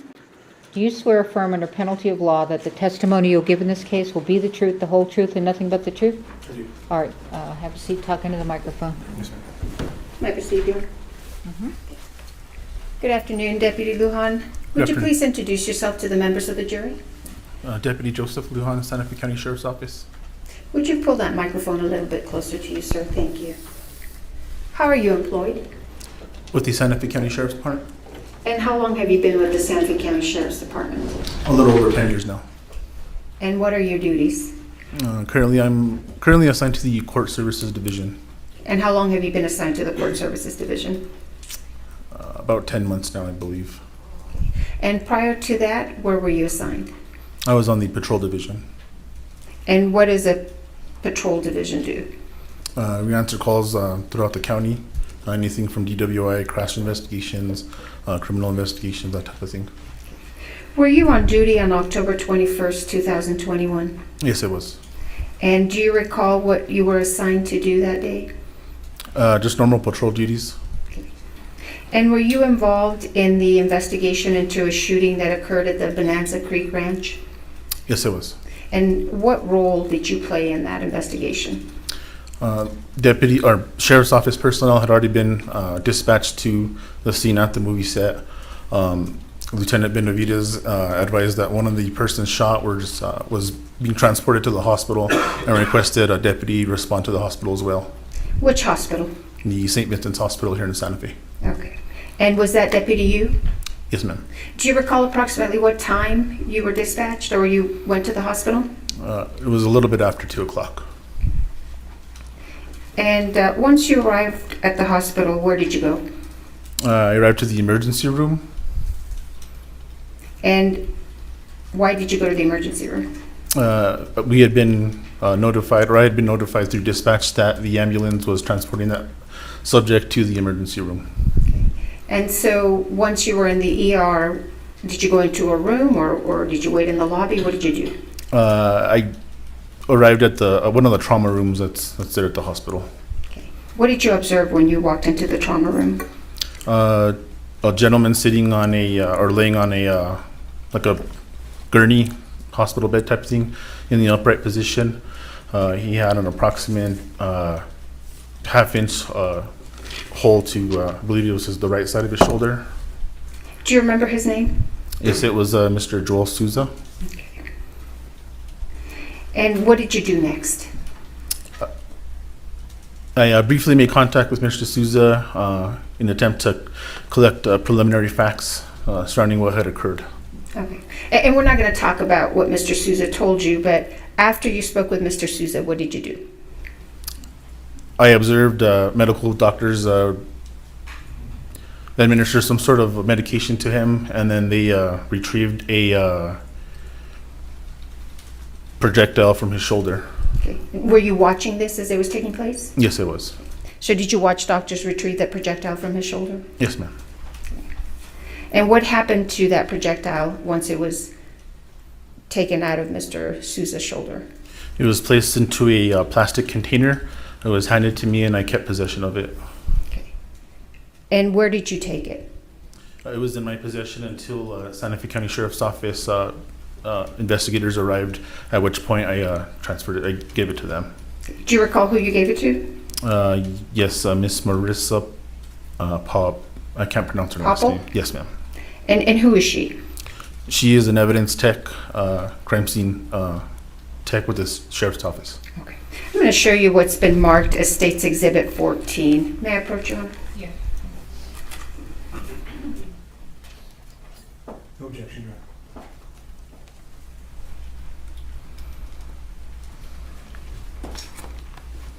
Do you recognize State's Exhibit 14? Yes, ma'am. What is it? That was the projectile that was retrieved by medical staff at the hospital out of Mr. Joel Souza. Does Exhibit 14 appear to be in the same condition it was in when it was given to you by doctors? Yes, ma'am.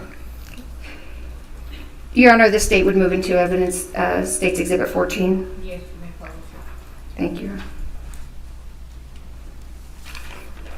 So after you provided this to the crime scene technician, did you have any other involvement in this investigation? other than just writing a report and that was it. May I have a moment, Your Honor? I have nothing further. Thank you, Deputy. Yes, ma'am.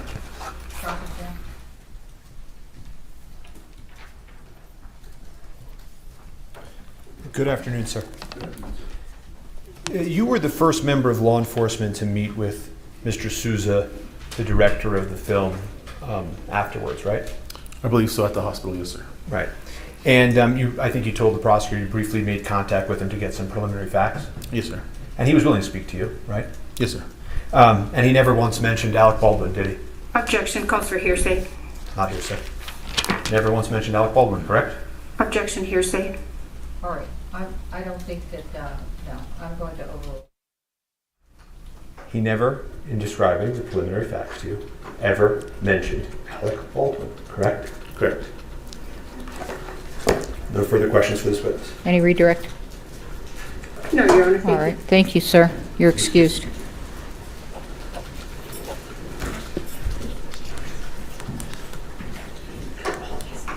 The state calls Marissa Popple.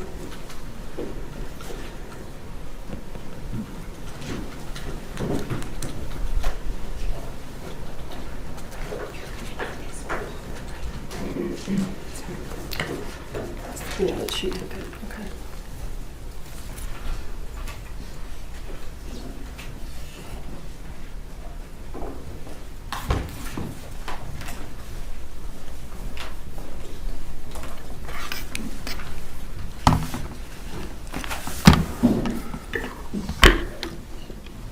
Face the judge, raise your right hand, please. Do you swear affirm under penalty of law that the testimony you'll give in this case will be the truth, the whole truth, and nothing but the truth? Yes. All right, thank you. Have a seat, talk into the microphone.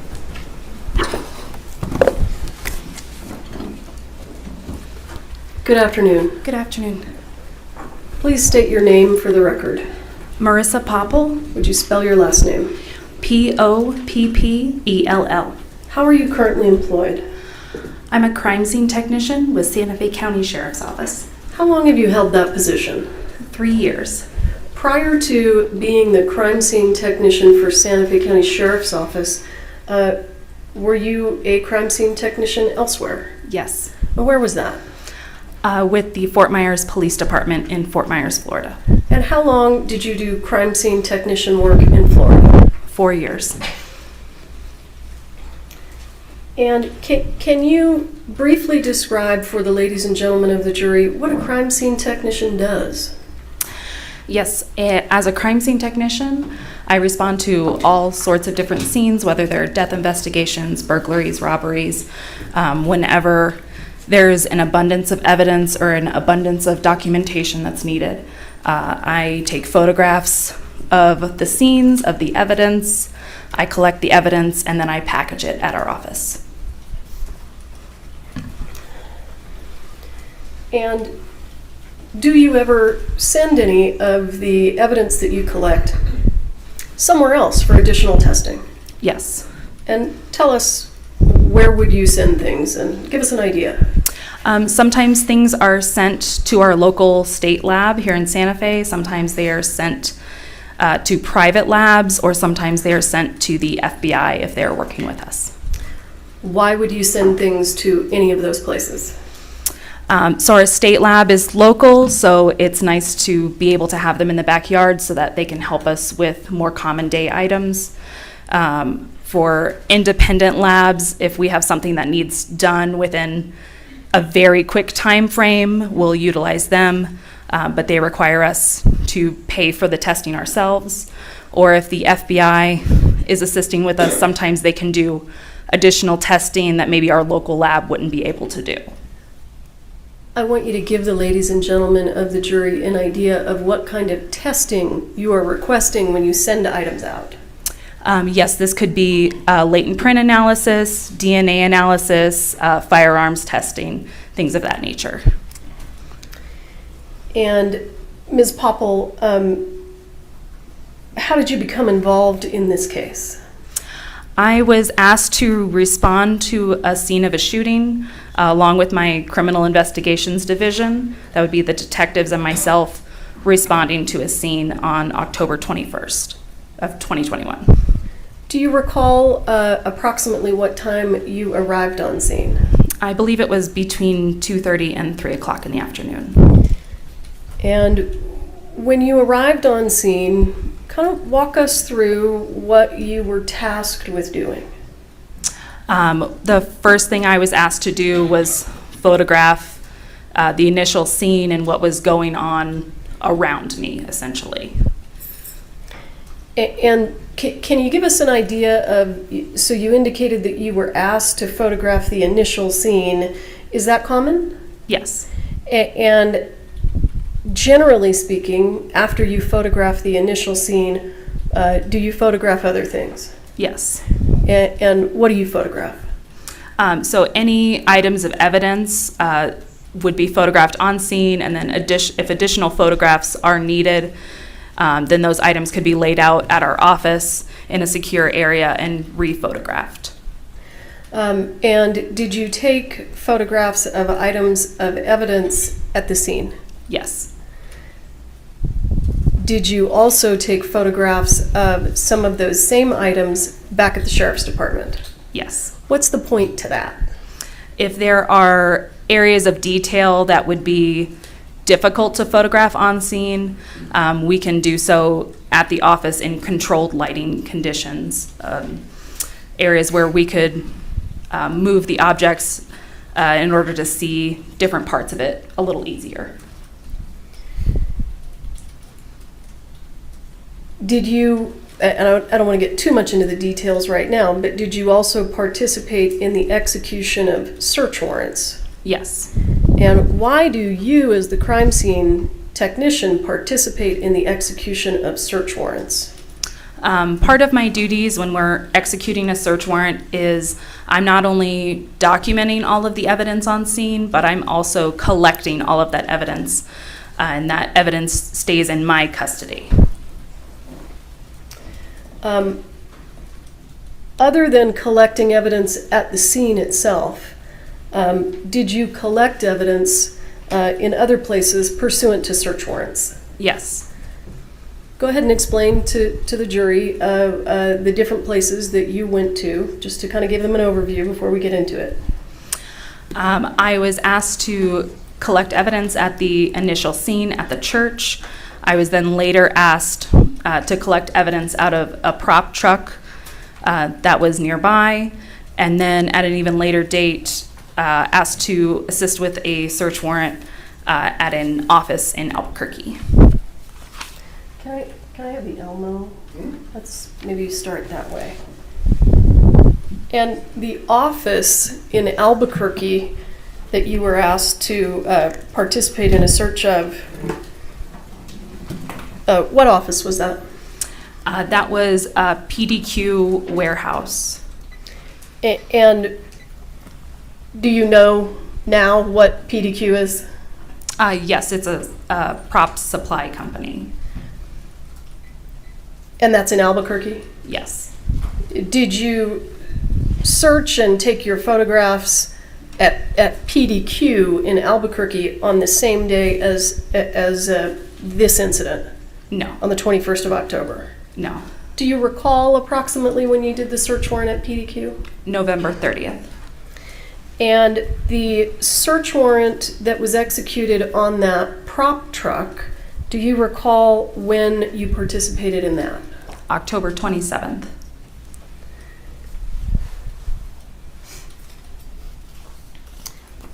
I'm going to show you what's already been admitted as State's Exhibit 7. Let's see if I need to adjust.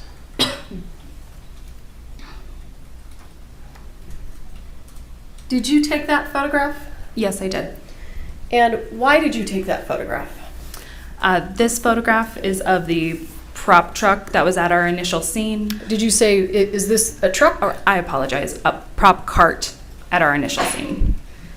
Do you know what a prop cart is used for on the movie set? My understanding was that it was a cart that had some props on it. Do you know whether or not those props included real guns? I do not. Still today, you don't know? The firearms that are visible on this, one is a plastic gun and the other is a firearm that has a blocked cylinder. So it's not a loadable gun. So they're not usable firearms. Understood. Can you, if you recall, did you collect real firearms from the set of Rust? Yes. How many real firearms did you collect from the set of Rust? There was one firearm that was taken on the initial scene. But when you continued your searching, when you indicated you searched the prop truck, is that right? Yes. So let me back up. The initial real firearm that you took, where was it when you first saw it? And do we have number 6? What happened to the item of evidence? He's got it.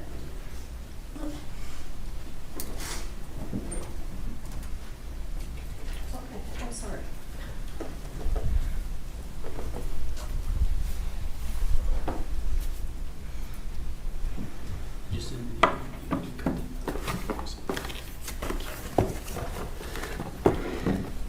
Ms. Popple, this is State's Exhibit 6, and it has previously been admitted into evidence. So if you would open it. Do you recognize that? Yes. What is that? This is the firearm that was taken out of Lieutenant Benavidez's vehicle. And what did you do with it? I photographed this item and then collected it, took it back to my office where it was photographed in more detail. And then what did you do with it? It was submitted to the FBI for analysis. And why did you submit it to the FBI for analysis? What kind of analysis? I believe that we were requesting DNA, latent prints, and firearms testing on it. DNA, you said latent prints? Yes. For those folks that aren't involved in law enforcement, what does latent prints mean? So your fingerprints leave behind oils and waters on surfaces, which are then referred to as latent, meaning invisible. So we have your fingers leaving behind invisible fingerprints. And what was the other analysis that you asked the FBI? The firearms functioning test. And why would you ask the FBI to perform a firearms functioning test? We wanted to make sure that the firearm was in proper working order. From the time that you collected that from Lieutenant Benavidez's patrol unit to the time that it was sent to the FBI, where was it kept? It was first secured in my office and then submitted into our evidence vault. And when you say vault, does that mean that it's secure? Yes. And how long was it kept in the vault before it was sent to the FBI, if you recall? I don't recall exactly. I would say it was within that week that it was sent out. And when we send items of evidence to the FBI, how do you do that? Do you just throw them in a box and put them in the mail? No. A formal request was made to the FBI lab, and then they had an agent respond and take custody of the items. Who was that agent? I believe that was Agent Cortez. So, does Agent Cortez come to the Sheriff's Department and take the items? Yes. Okay.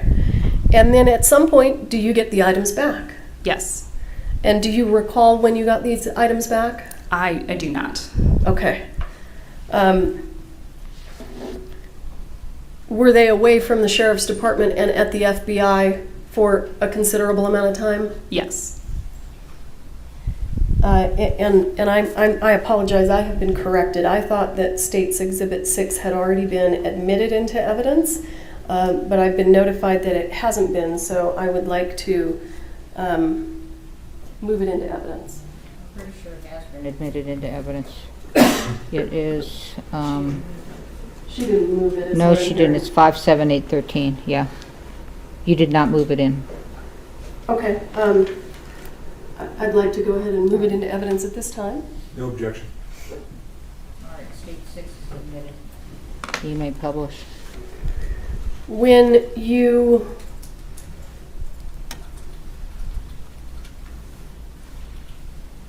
you sent this firearm to the FBI, did it appear intact? Yes. At some point, did you receive it back from the FBI? Yes. Had its condition changed? Yes. Describe just generally, when you opened the box, what had changed about its condition? The cylinder of the firearm had been removed and placed separately, and there appears to be an internal component that was bagged in a small plastic bag separate from the firearm. Okay, and may I approach? I just want to, I haven't actually seen what's in the box. Yes.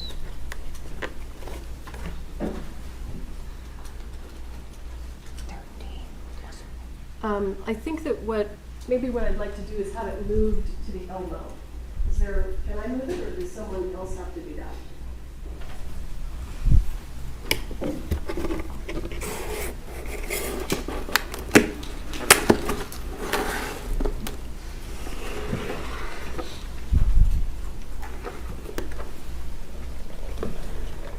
You want to get the package? Let's open it and set it right there so that the jury can see what we've been looking at and talking about as best we can. Thank you, sir. And just to be clear, this is the same firearm that you collected from Lieutenant Benavidez' patrol unit? Yes. And is this generally the condition that it was in when you received it back from the FBI? Yes. I see that there's a little plastic bag. Can you tell us what's in that plastic bag? So there are 3 small metal broken pieces in the plastic bag. Okay. But other than those broken pieces, was the firearm in generally the same condition? Yes. Okay, thank you, sir. And does this stay at the courthouse overnight? Yes. Okay, so I don't know if you can If you sit want back there to. with it or. We leave it here. Yeah. We'll secure it. Okay, great, thank you, sir. I want to go back to State's Exhibit 7 if we can. This cart, did you go through the items that were on it? Yes. And did you photograph them? Yes. Can you give the jury an idea of what's on that cart? Because it's kind of hard to see everything. There were multiple boxes of ammunition on the bottom section of the cart, bags, the fake firearms, gun belts with ammunition, earplugs, candy, a fanny pack with ammunition inside, just a multitude of items. Did that cart, did those items appear to be in any discernible order? No. Was there loose ammunition on the cart? Yes. And did you collect that? Yes. And when you collected that ammunition, did you take it back to the sheriff's office? Yes. And what did you do with it when you got it back there? It was then laid out and photographed. Now, is this the first time that you've been called to an investigation on a movie set? Yes. And have you learned, based on your work on this case, what a dummy round is? Yes. Can you explain to the ladies and gentlemen of the jury what a dummy round is? A dummy round is essentially ammunition that is not designed to fire a projectile. It is ammunition that's made distinct by either a hole being drilled through the side of it, so it's obvious that there's no gunpowder inside. The primer has been removed so that it can't be fired, so it makes it obvious that it's a dummy round. And I'm going to stop you real quick. I want you to explain to the ladies and gentlemen of the jury what you mean when you say primer. The primer is the base of the round, so it's the small circle that the firing pin hits. So since that's removed, there's nothing there for the firing pin to hit and project that projectile. The dummy rounds are also indicated by, if you shake them, they make a rattle sound. Instead of having gunpowder inside, they have ball bearings inside so that you can shake them and know that they're not live ammunition. So you just kind of went through some of the distinguishing characteristics of dummy rounds. Would a dummy round have all three of those distinguishing characteristics? No, it could have 2 out of the 3, but I haven't run into any that have had all 3.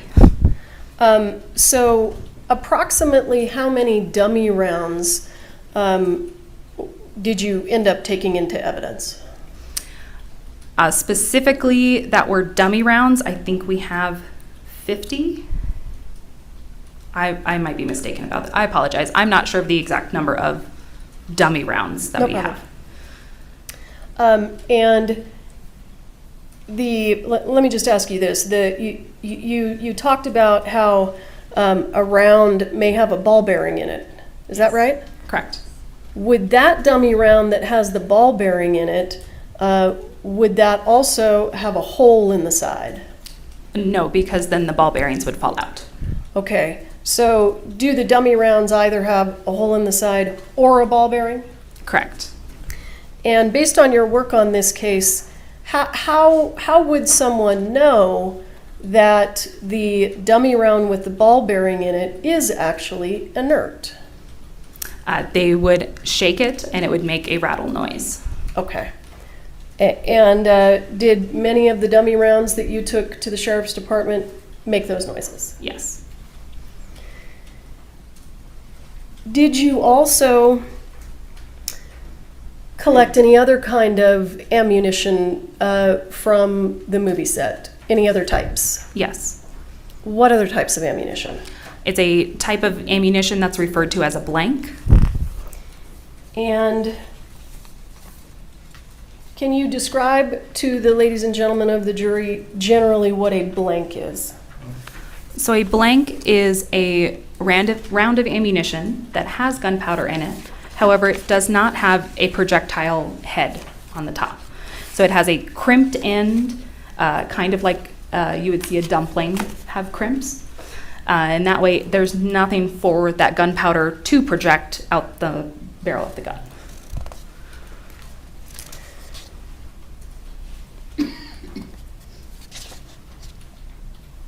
And when you collected all of this ammunition, you took it back to the sheriff's department? Yes.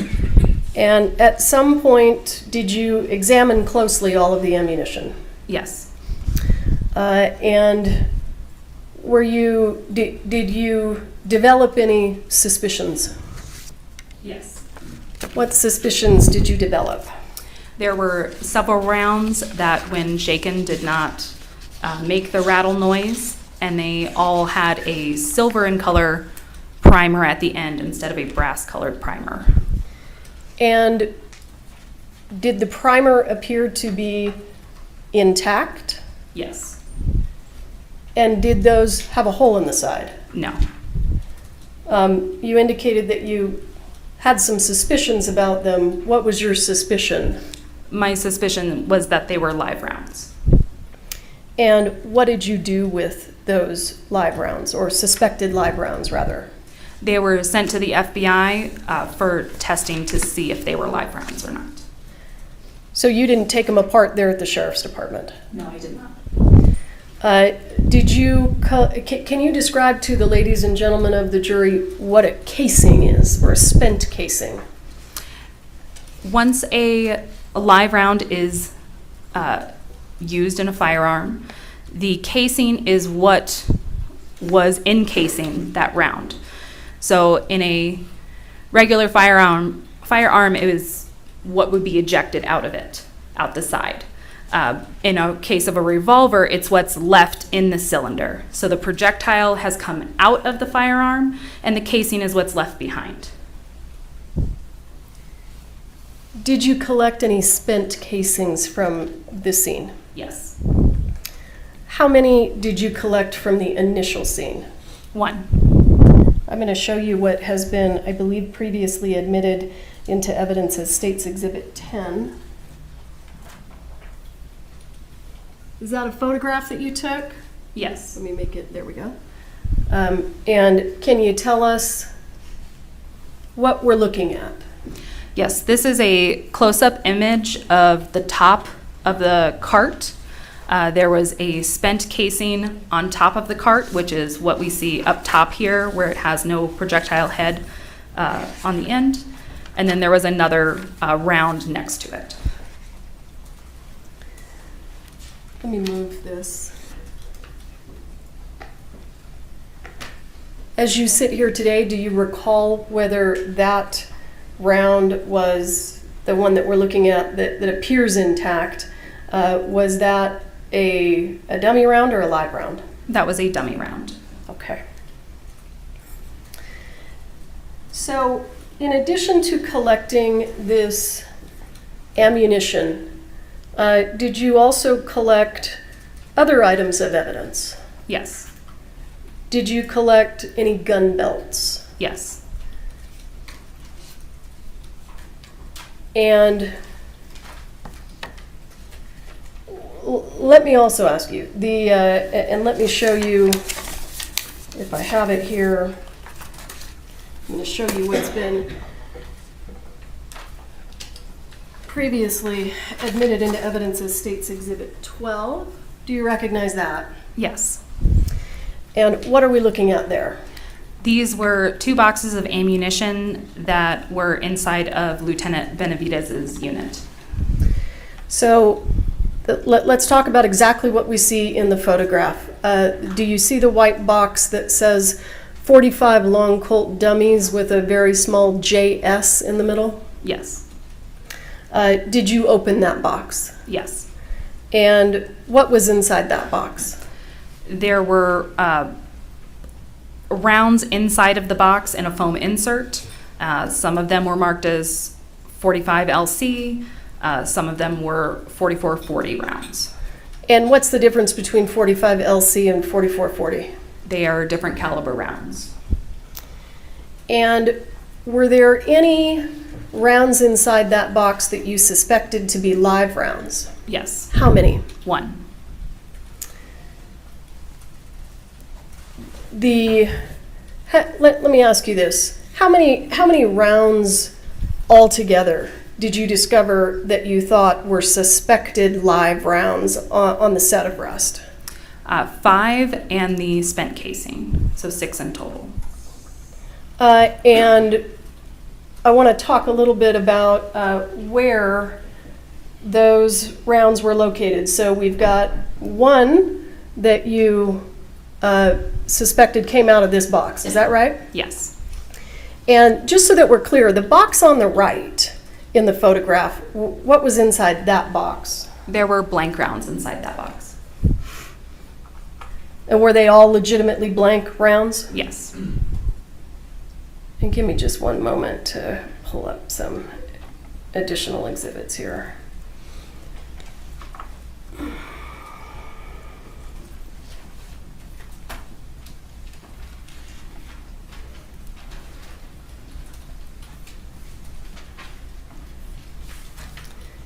I think you testified that you collected some items of evidence from inside the church. Is that correct?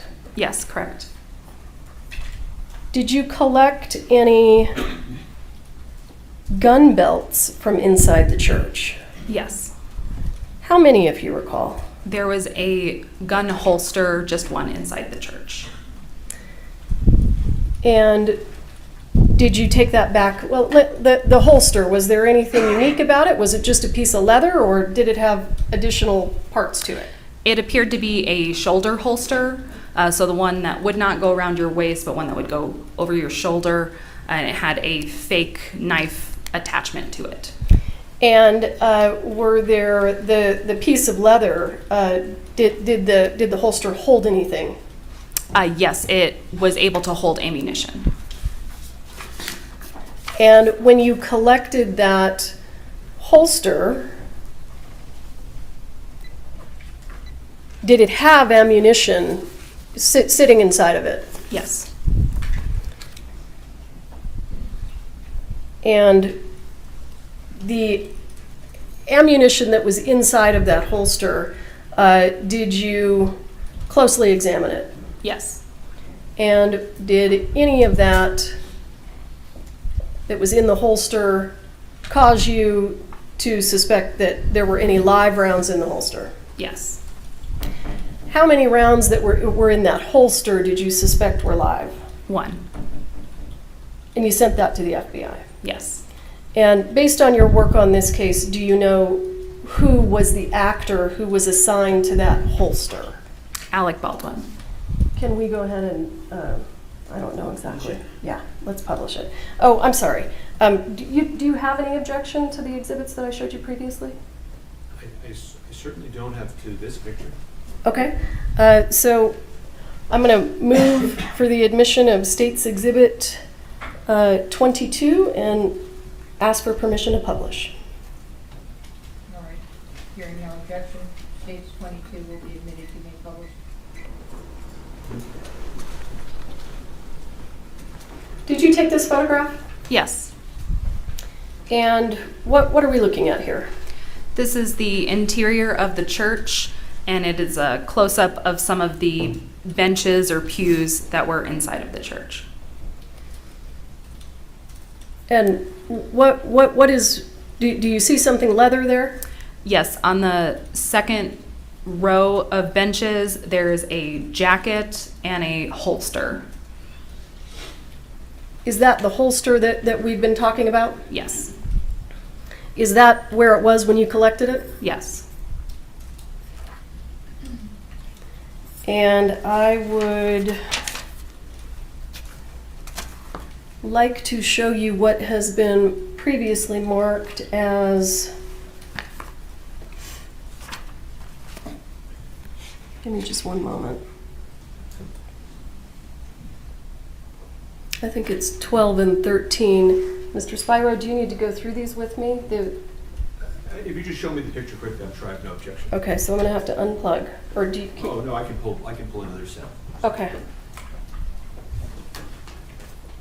I'll look at this one quickly. Well, but it's going to come up on the screen, so I don't want to publish it. I'll look at it and then I'm sure it's No, but as soon as I move it, it's going to come up on all the screens.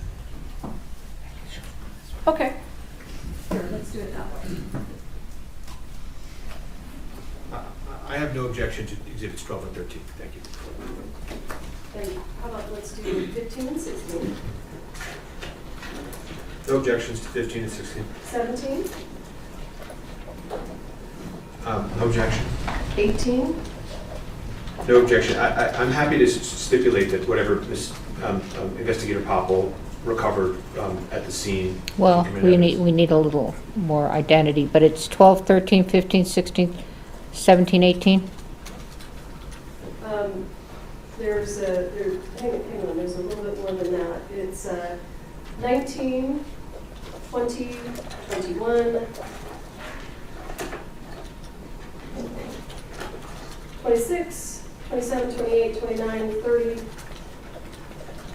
We have 31, 32, 33. Okay, so what's missing is so you're not doing 22, 23, 24, 25, right? 22's on the screen. All right, what about 23, 24, 25? I didn't hear you name those. There's no issue. The only one. I just want to get the numbers. This becomes a problem later. 23's already in evidence. What were the other ones you had? 24, 25. I don't think I'm. All right, I'll go ahead and do 24 and 25. Wait, No objection? okay, so 22 is in evidence. I don't have 23. You don't either, do you? What do you mean? Well, we've been 23. keeping track and we don't Right, have. so I think that, I think this is what we're moving into evidence, show me 23. Okay, just, I don't need to be, yeah. 22 23 is already in evidence. Or maybe it's, here, what number is this? Because I'm looking at the same picture that's up here. That's, I think she's tested the church benches. Oh, that's not it. 22 is the church bench. What's Okay. up on the screen? 7 and 8, so that's wrong. That is 22. You can see in the lower left there. This one on the screen? We can't see on the lower left. Oh, exhibit 22. Okay, 22. Yes, it is. All right, so Stand here with me so I can look at that. let me just clarify. All right, 13 has already been admitted. 12 has already been admitted. 26 has already been admitted.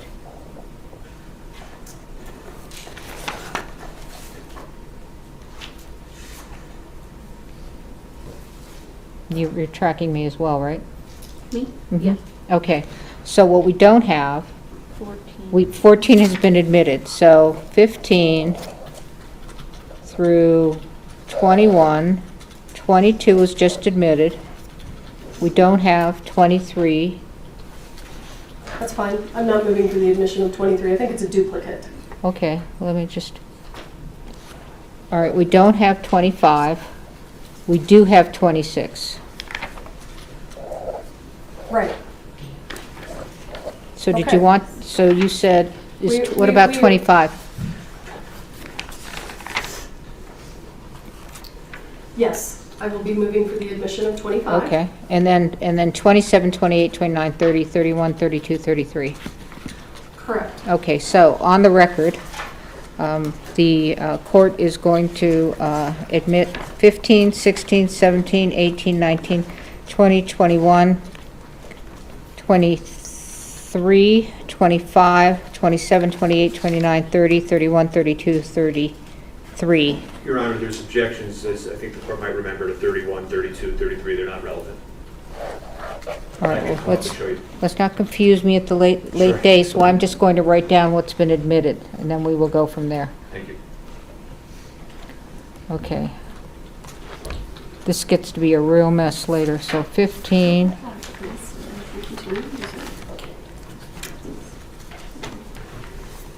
So we've got 15. Sorry to slow us down.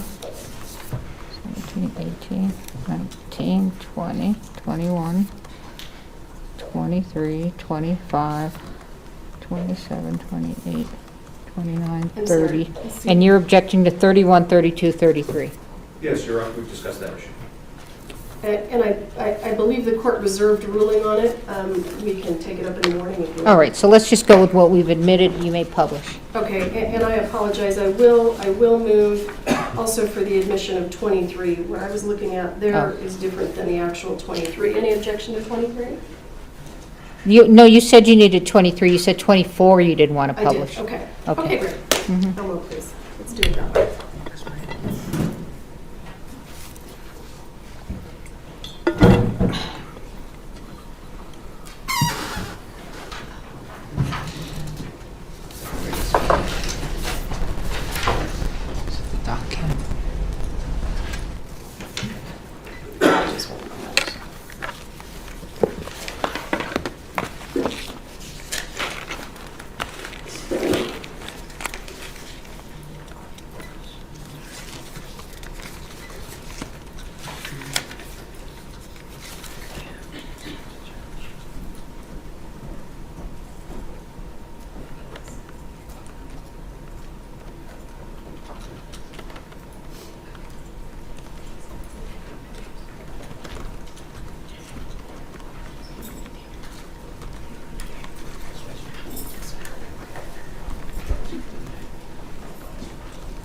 Okay.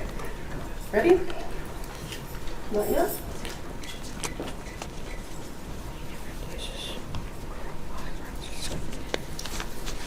Okay. Do you want to approach? What's this, court's for? This is court's for. Court's for?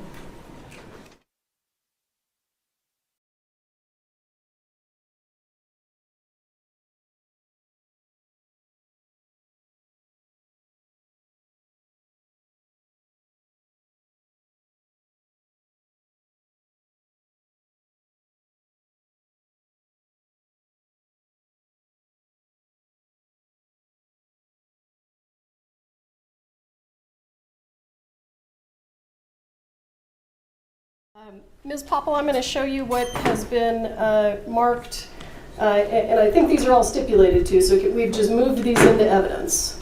I think we're just collectively moving them into evidence, and I can go through them now. Okay. State's Exhibit 15. Ms. Popple, do you recognize that? Yes. What is that a photo of? This is a close-up of the rounds that were in the holster that we were discussing.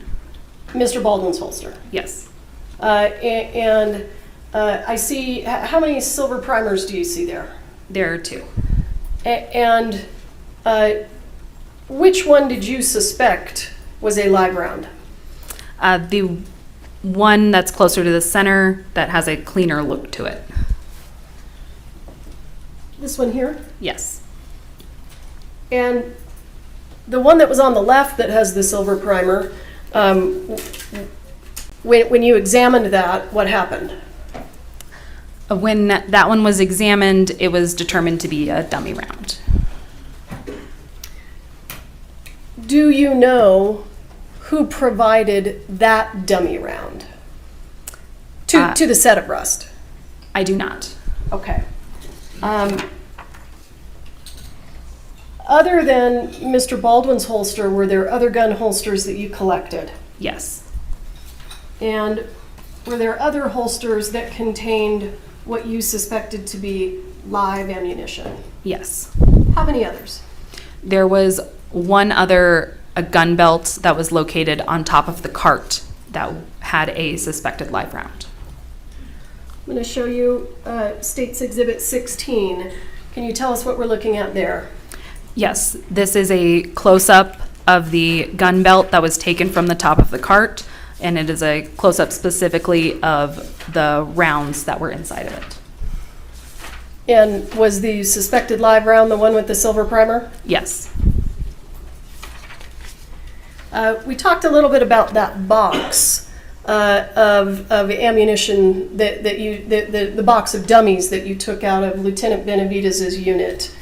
I'm going to show you what's been marked as State's Exhibit 17. Do you recognize that? Yes. And can you point us to the suspected live round that you testified to inside that box?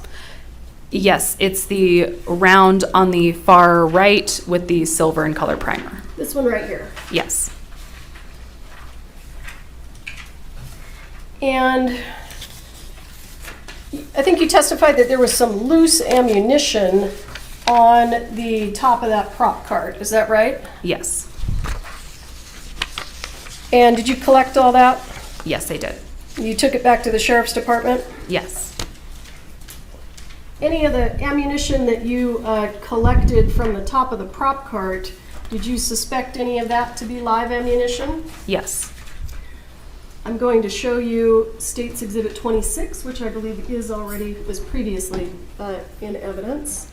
Do you recognize that? Yes. And did you take that photo? Yes, I did.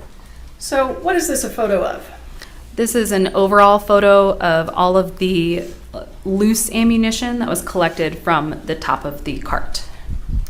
So these 6 items here at the top, what are those? Those are all blank rounds. They have the crimped end. So they're missing the projectile? Yes. Do they ignite? Do they make a sound? If you know. Yes, they do. Do they have gunpowder in them? Yes. What are they missing? Just the projectile? Correct. And these here on the left, these 2 rounds that look very much like each other, were you able to determine whether those were dummies or suspected live rounds? Those were dummy rounds. And the 2 rounds over here on the right, when you examined those, did you have any concerns? Yes. What were your concerns? My concern was that they were live rounds. And did you send those to the FBI? Yes. And then we see this round down here at the bottom, and I see a hole in the casing. Do you see that? Yes, I do. Is that what you were describing as a dummy round with a hole in the casing? Yes. So was that sent to the FBI? It was not. Okay. Now, I'm going to show you State's Exhibit 27. Do you see that? Yes. And those rounds that we're looking at right there, are they also in the previous photo? Yes, they are. Let's go back to 26. Are they these right here? Yes, they are. So they had silver primers, is that right? Correct. And did you collect and photograph that spent casing? Yes, I did. I'm going to show you what's been marked as State's Exhibit 28. Is that the spent casing? Yes, it is. I'm going to show you what's been marked as State's Exhibit 29. Do you recognize that? Yes, I do.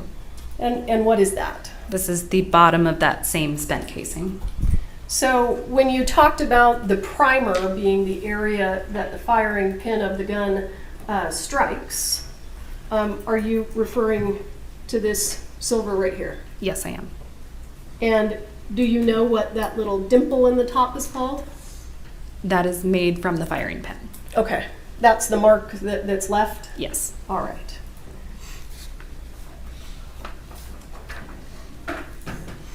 Now, when you ultimately conducted a search of the prop truck, did you collect additional ammunition? Yes. And was there any live ammunition found in the prop truck? No. Or any suspected live ammunition, rather? No? No. So what kind of ammunition did you take out of the prop truck? We took blanks and dummy rounds.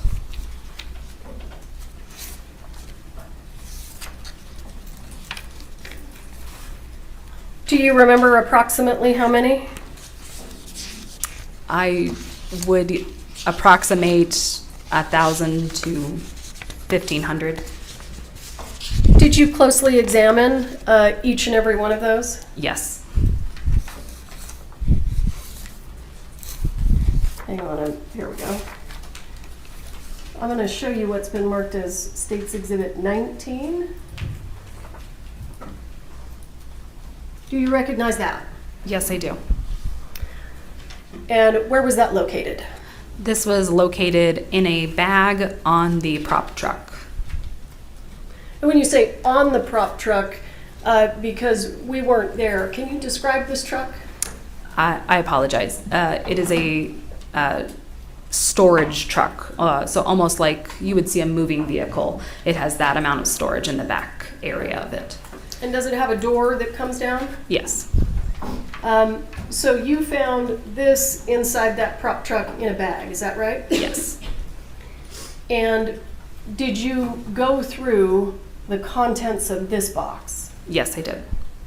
And there were no dummy rounds? I'm sorry, there were no suspected live rounds? There was one round that did not make a sound, so it was sent to the FBI as well. But okay. I'm going to show you what has been marked as State's Exhibit 30. Do you recognize that? Yes.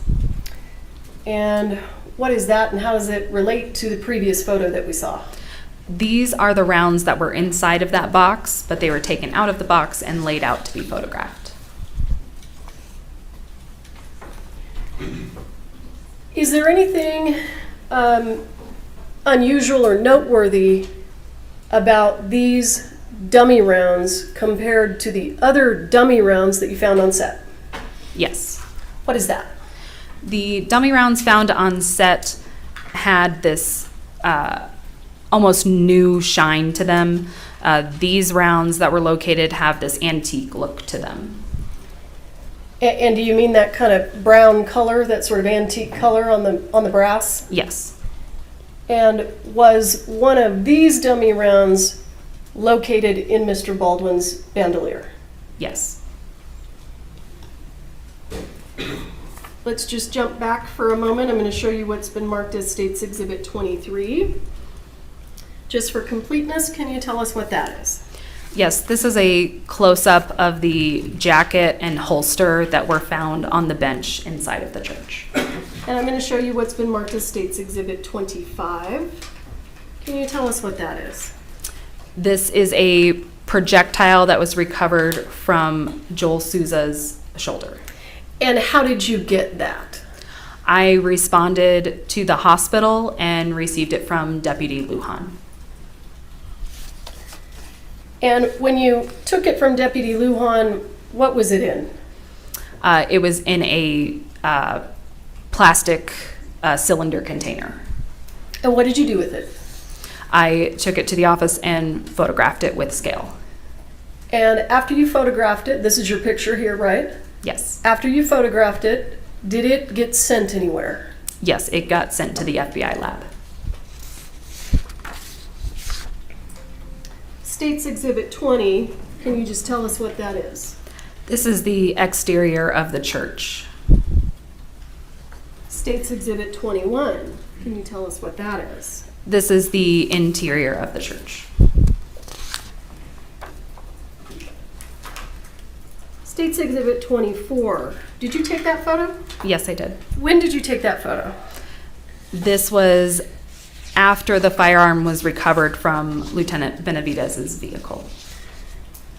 Is this the condition the firearm was in when you recovered it from Lieutenant Benavidez's vehicle? Yes. Is this the condition it was in when it was sent to the FBI? Yes. All right, bear with me. Let me catch up with you here.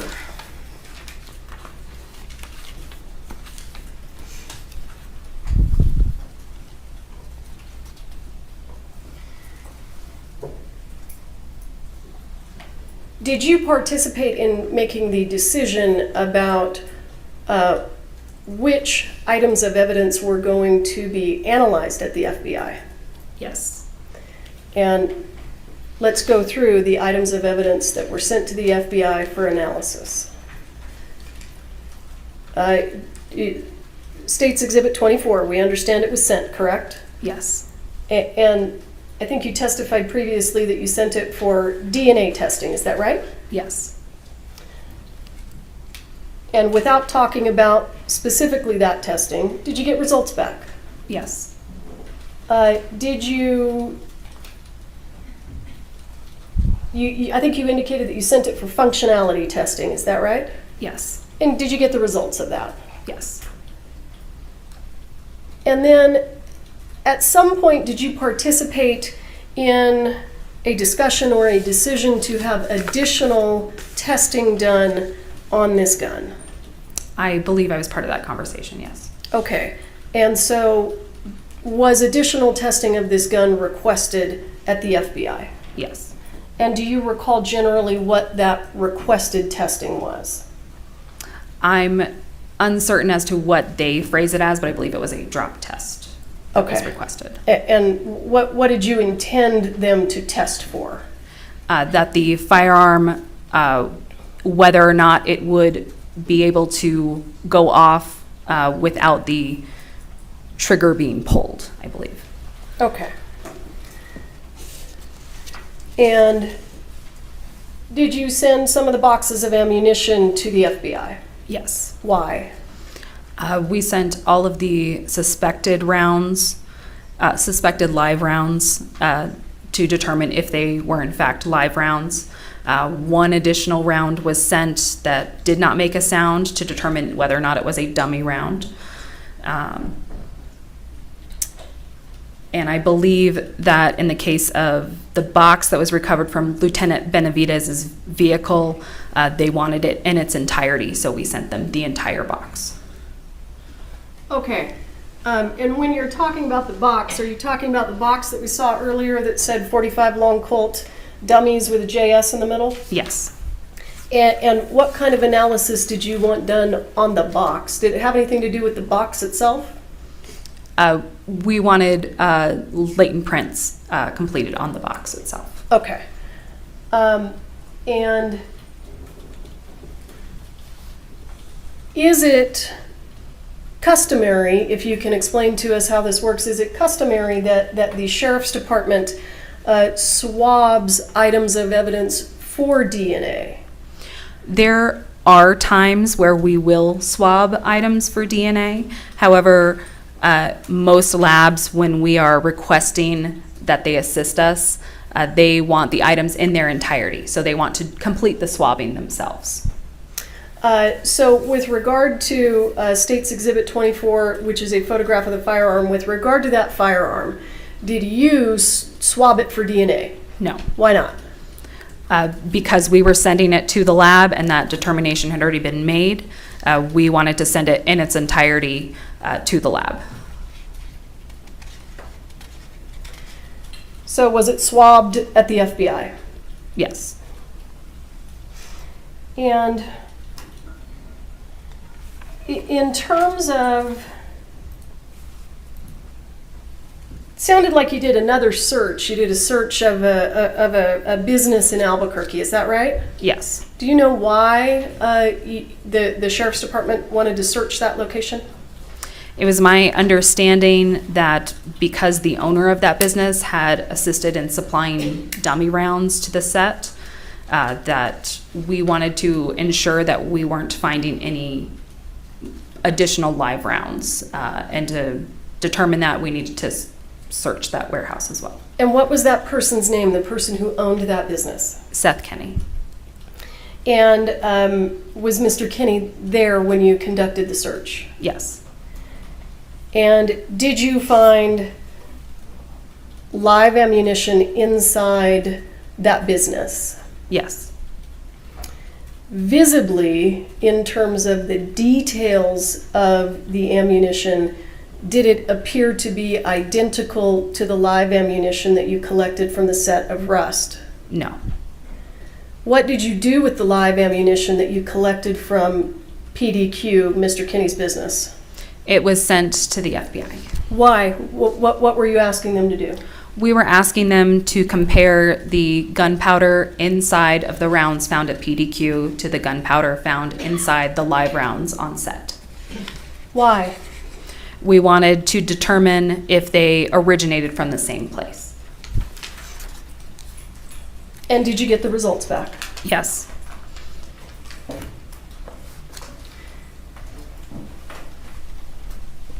And if you would, I see that you've got a box with you. Yes, I do. Can you pull that box out for us?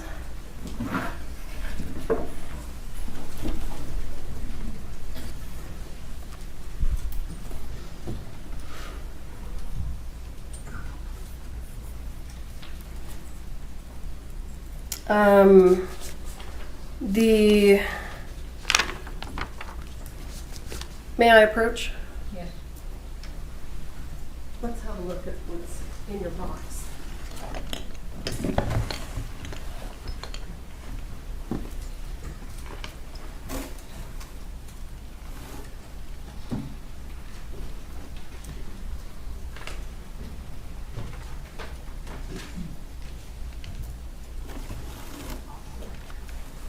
Just the part? Okay.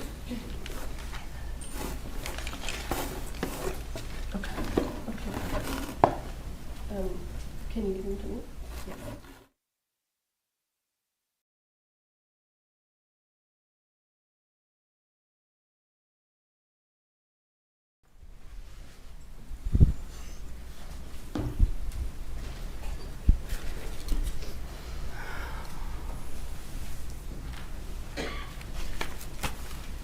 I'm going to show you what I am going to mark as State's Exhibit 34. Mr. Spyro, do you want to have a look?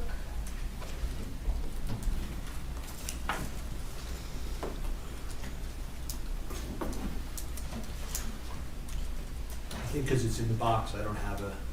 Do you want to come up here and have a look? Sure.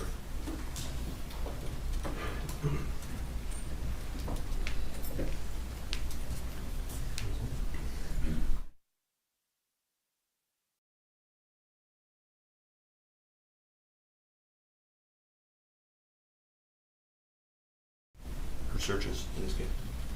No objection to 34. Okay, I'm going to show you what I've marked as States Exhibit 34, and I would ask you to tell us what we're looking at here. So this this is the live round that was taken from the box located in Lieutenant Benavidez's vehicle. It's been deconstructed by the FBI. Therefore, we have the casing, the projectile, and the gunpowder that was inside all separated. And is the gunpowder in this container here? Yes. For all of the 5 live rounds, suspected live rounds that were sent to the FBI, were they all disassembled by the FBI? Yes. And were they all returned to you in this condition? Yes.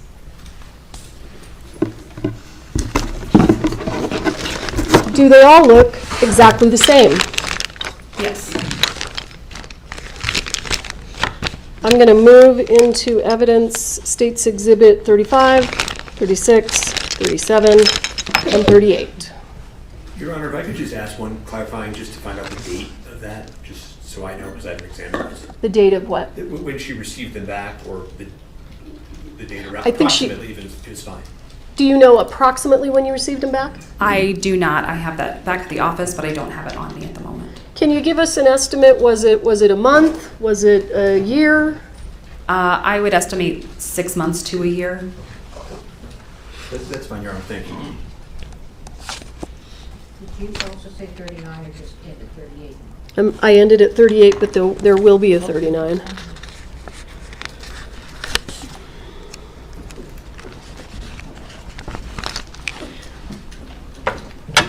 You said they all look the same, right? Yes. Is that true also of the powder in the little container? Yes. It all appears to be the same. Correct. And I'm showing you, sorry I keep throwing them down, 35, 36, here's 37, here's 38. The live rounds that you sent to the FBI that you collected from PDQ, did those live rounds come back in kind of this same condition, disassembled? Yes. And Are you able to zoom out a little? oh, here. Is the glare? Would it be easier if I just handed it to you? It's okay. Well, can I approach and I'll hand you what's been marked as States Exhibit 38. Yes. For the record, these have all been admitted and published. Yes, they all returned in such a condition. So the live rounds that you took from PDQ, did I ask you to bring those here today? You did not. Do you have them back at the Sheriff's Department? Yes. And when they were returned to you from the FBI, they were deconstructed like this, right? Yes. So you had a casing, a projectile, and a container of powder. Yes. Did the container that holds the gunpowder just visibly, did it appear the same or different than the live rounds that came from the set of Rust? It was different. And you could just see that with your eye? Correct. And I'm going to show you what has been, or what I will mark right now as States Exhibit 39, just for completeness. And what is that? This is the spent casing that was located on top of the cart. Okay.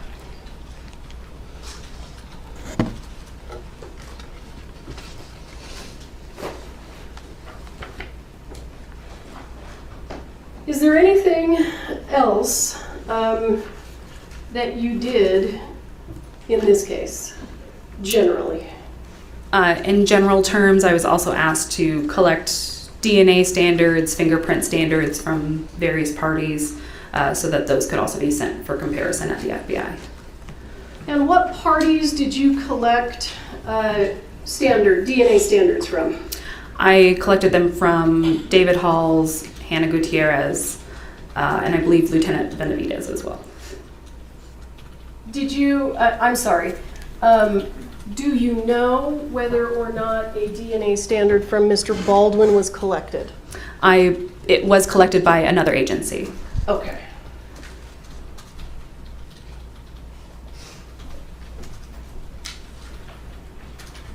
Bear with me.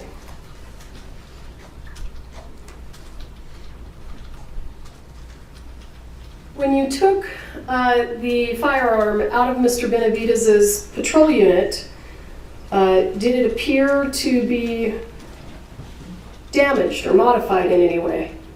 Not that I was able to see.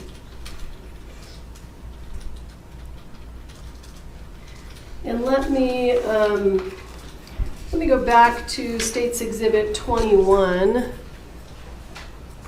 What are we looking at there? This is the interior of the church after I've laid down evidence markers. So just explain to the ladies and gentlemen of the jury so that they know what are evidence markers and where do we see them in this picture so they can make sense of what they're looking at. Evidence markers are utilized so that when we go back and reference photos, we can easily determine where things were placed in a scene, where things were when we went there. So in this photo specifically, any numbered areas were physical items of evidence or possible evidence that was collected by myself. Any areas that are marked with a letter were areas of suspected blood that were also swabbed and collected. And just to be clear, the evidence that we've looked at that was photographed, all of these, is that all the evidence in the case? No. And the items of evidence that you brought in the box, that's not all the evidence in this case, right? Right. Do you still have all of the evidence? Yes. And where is it? It is in the evidence vault at the Santa Fe County Sheriff's Office. So if anyone wants you to bring it in, you can do that, is that right? Yes. All right.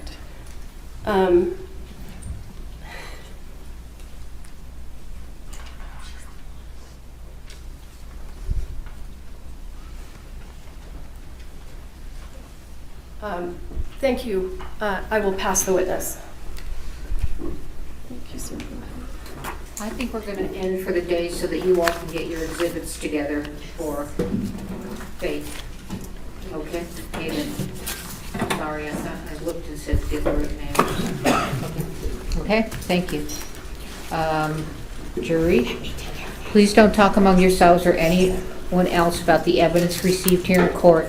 Don't be looking at anything about the trial, anything about the subject matter, either on TV, Googling, research, whatever, news accounts, what the caution I've told you, okay? At 8:30, according to Steve Bing, have a good evening. Thank you. All rise to the jury.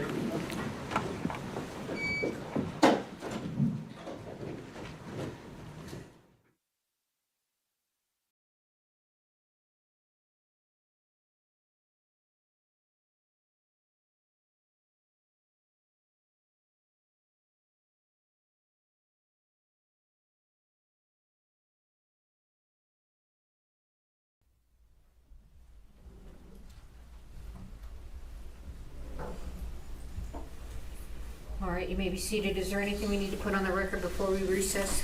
Just two quick things from the defense. First is, I just want to confirm who's testifying tomorrow. I thought you all agreed to that with the order that I haven't seen.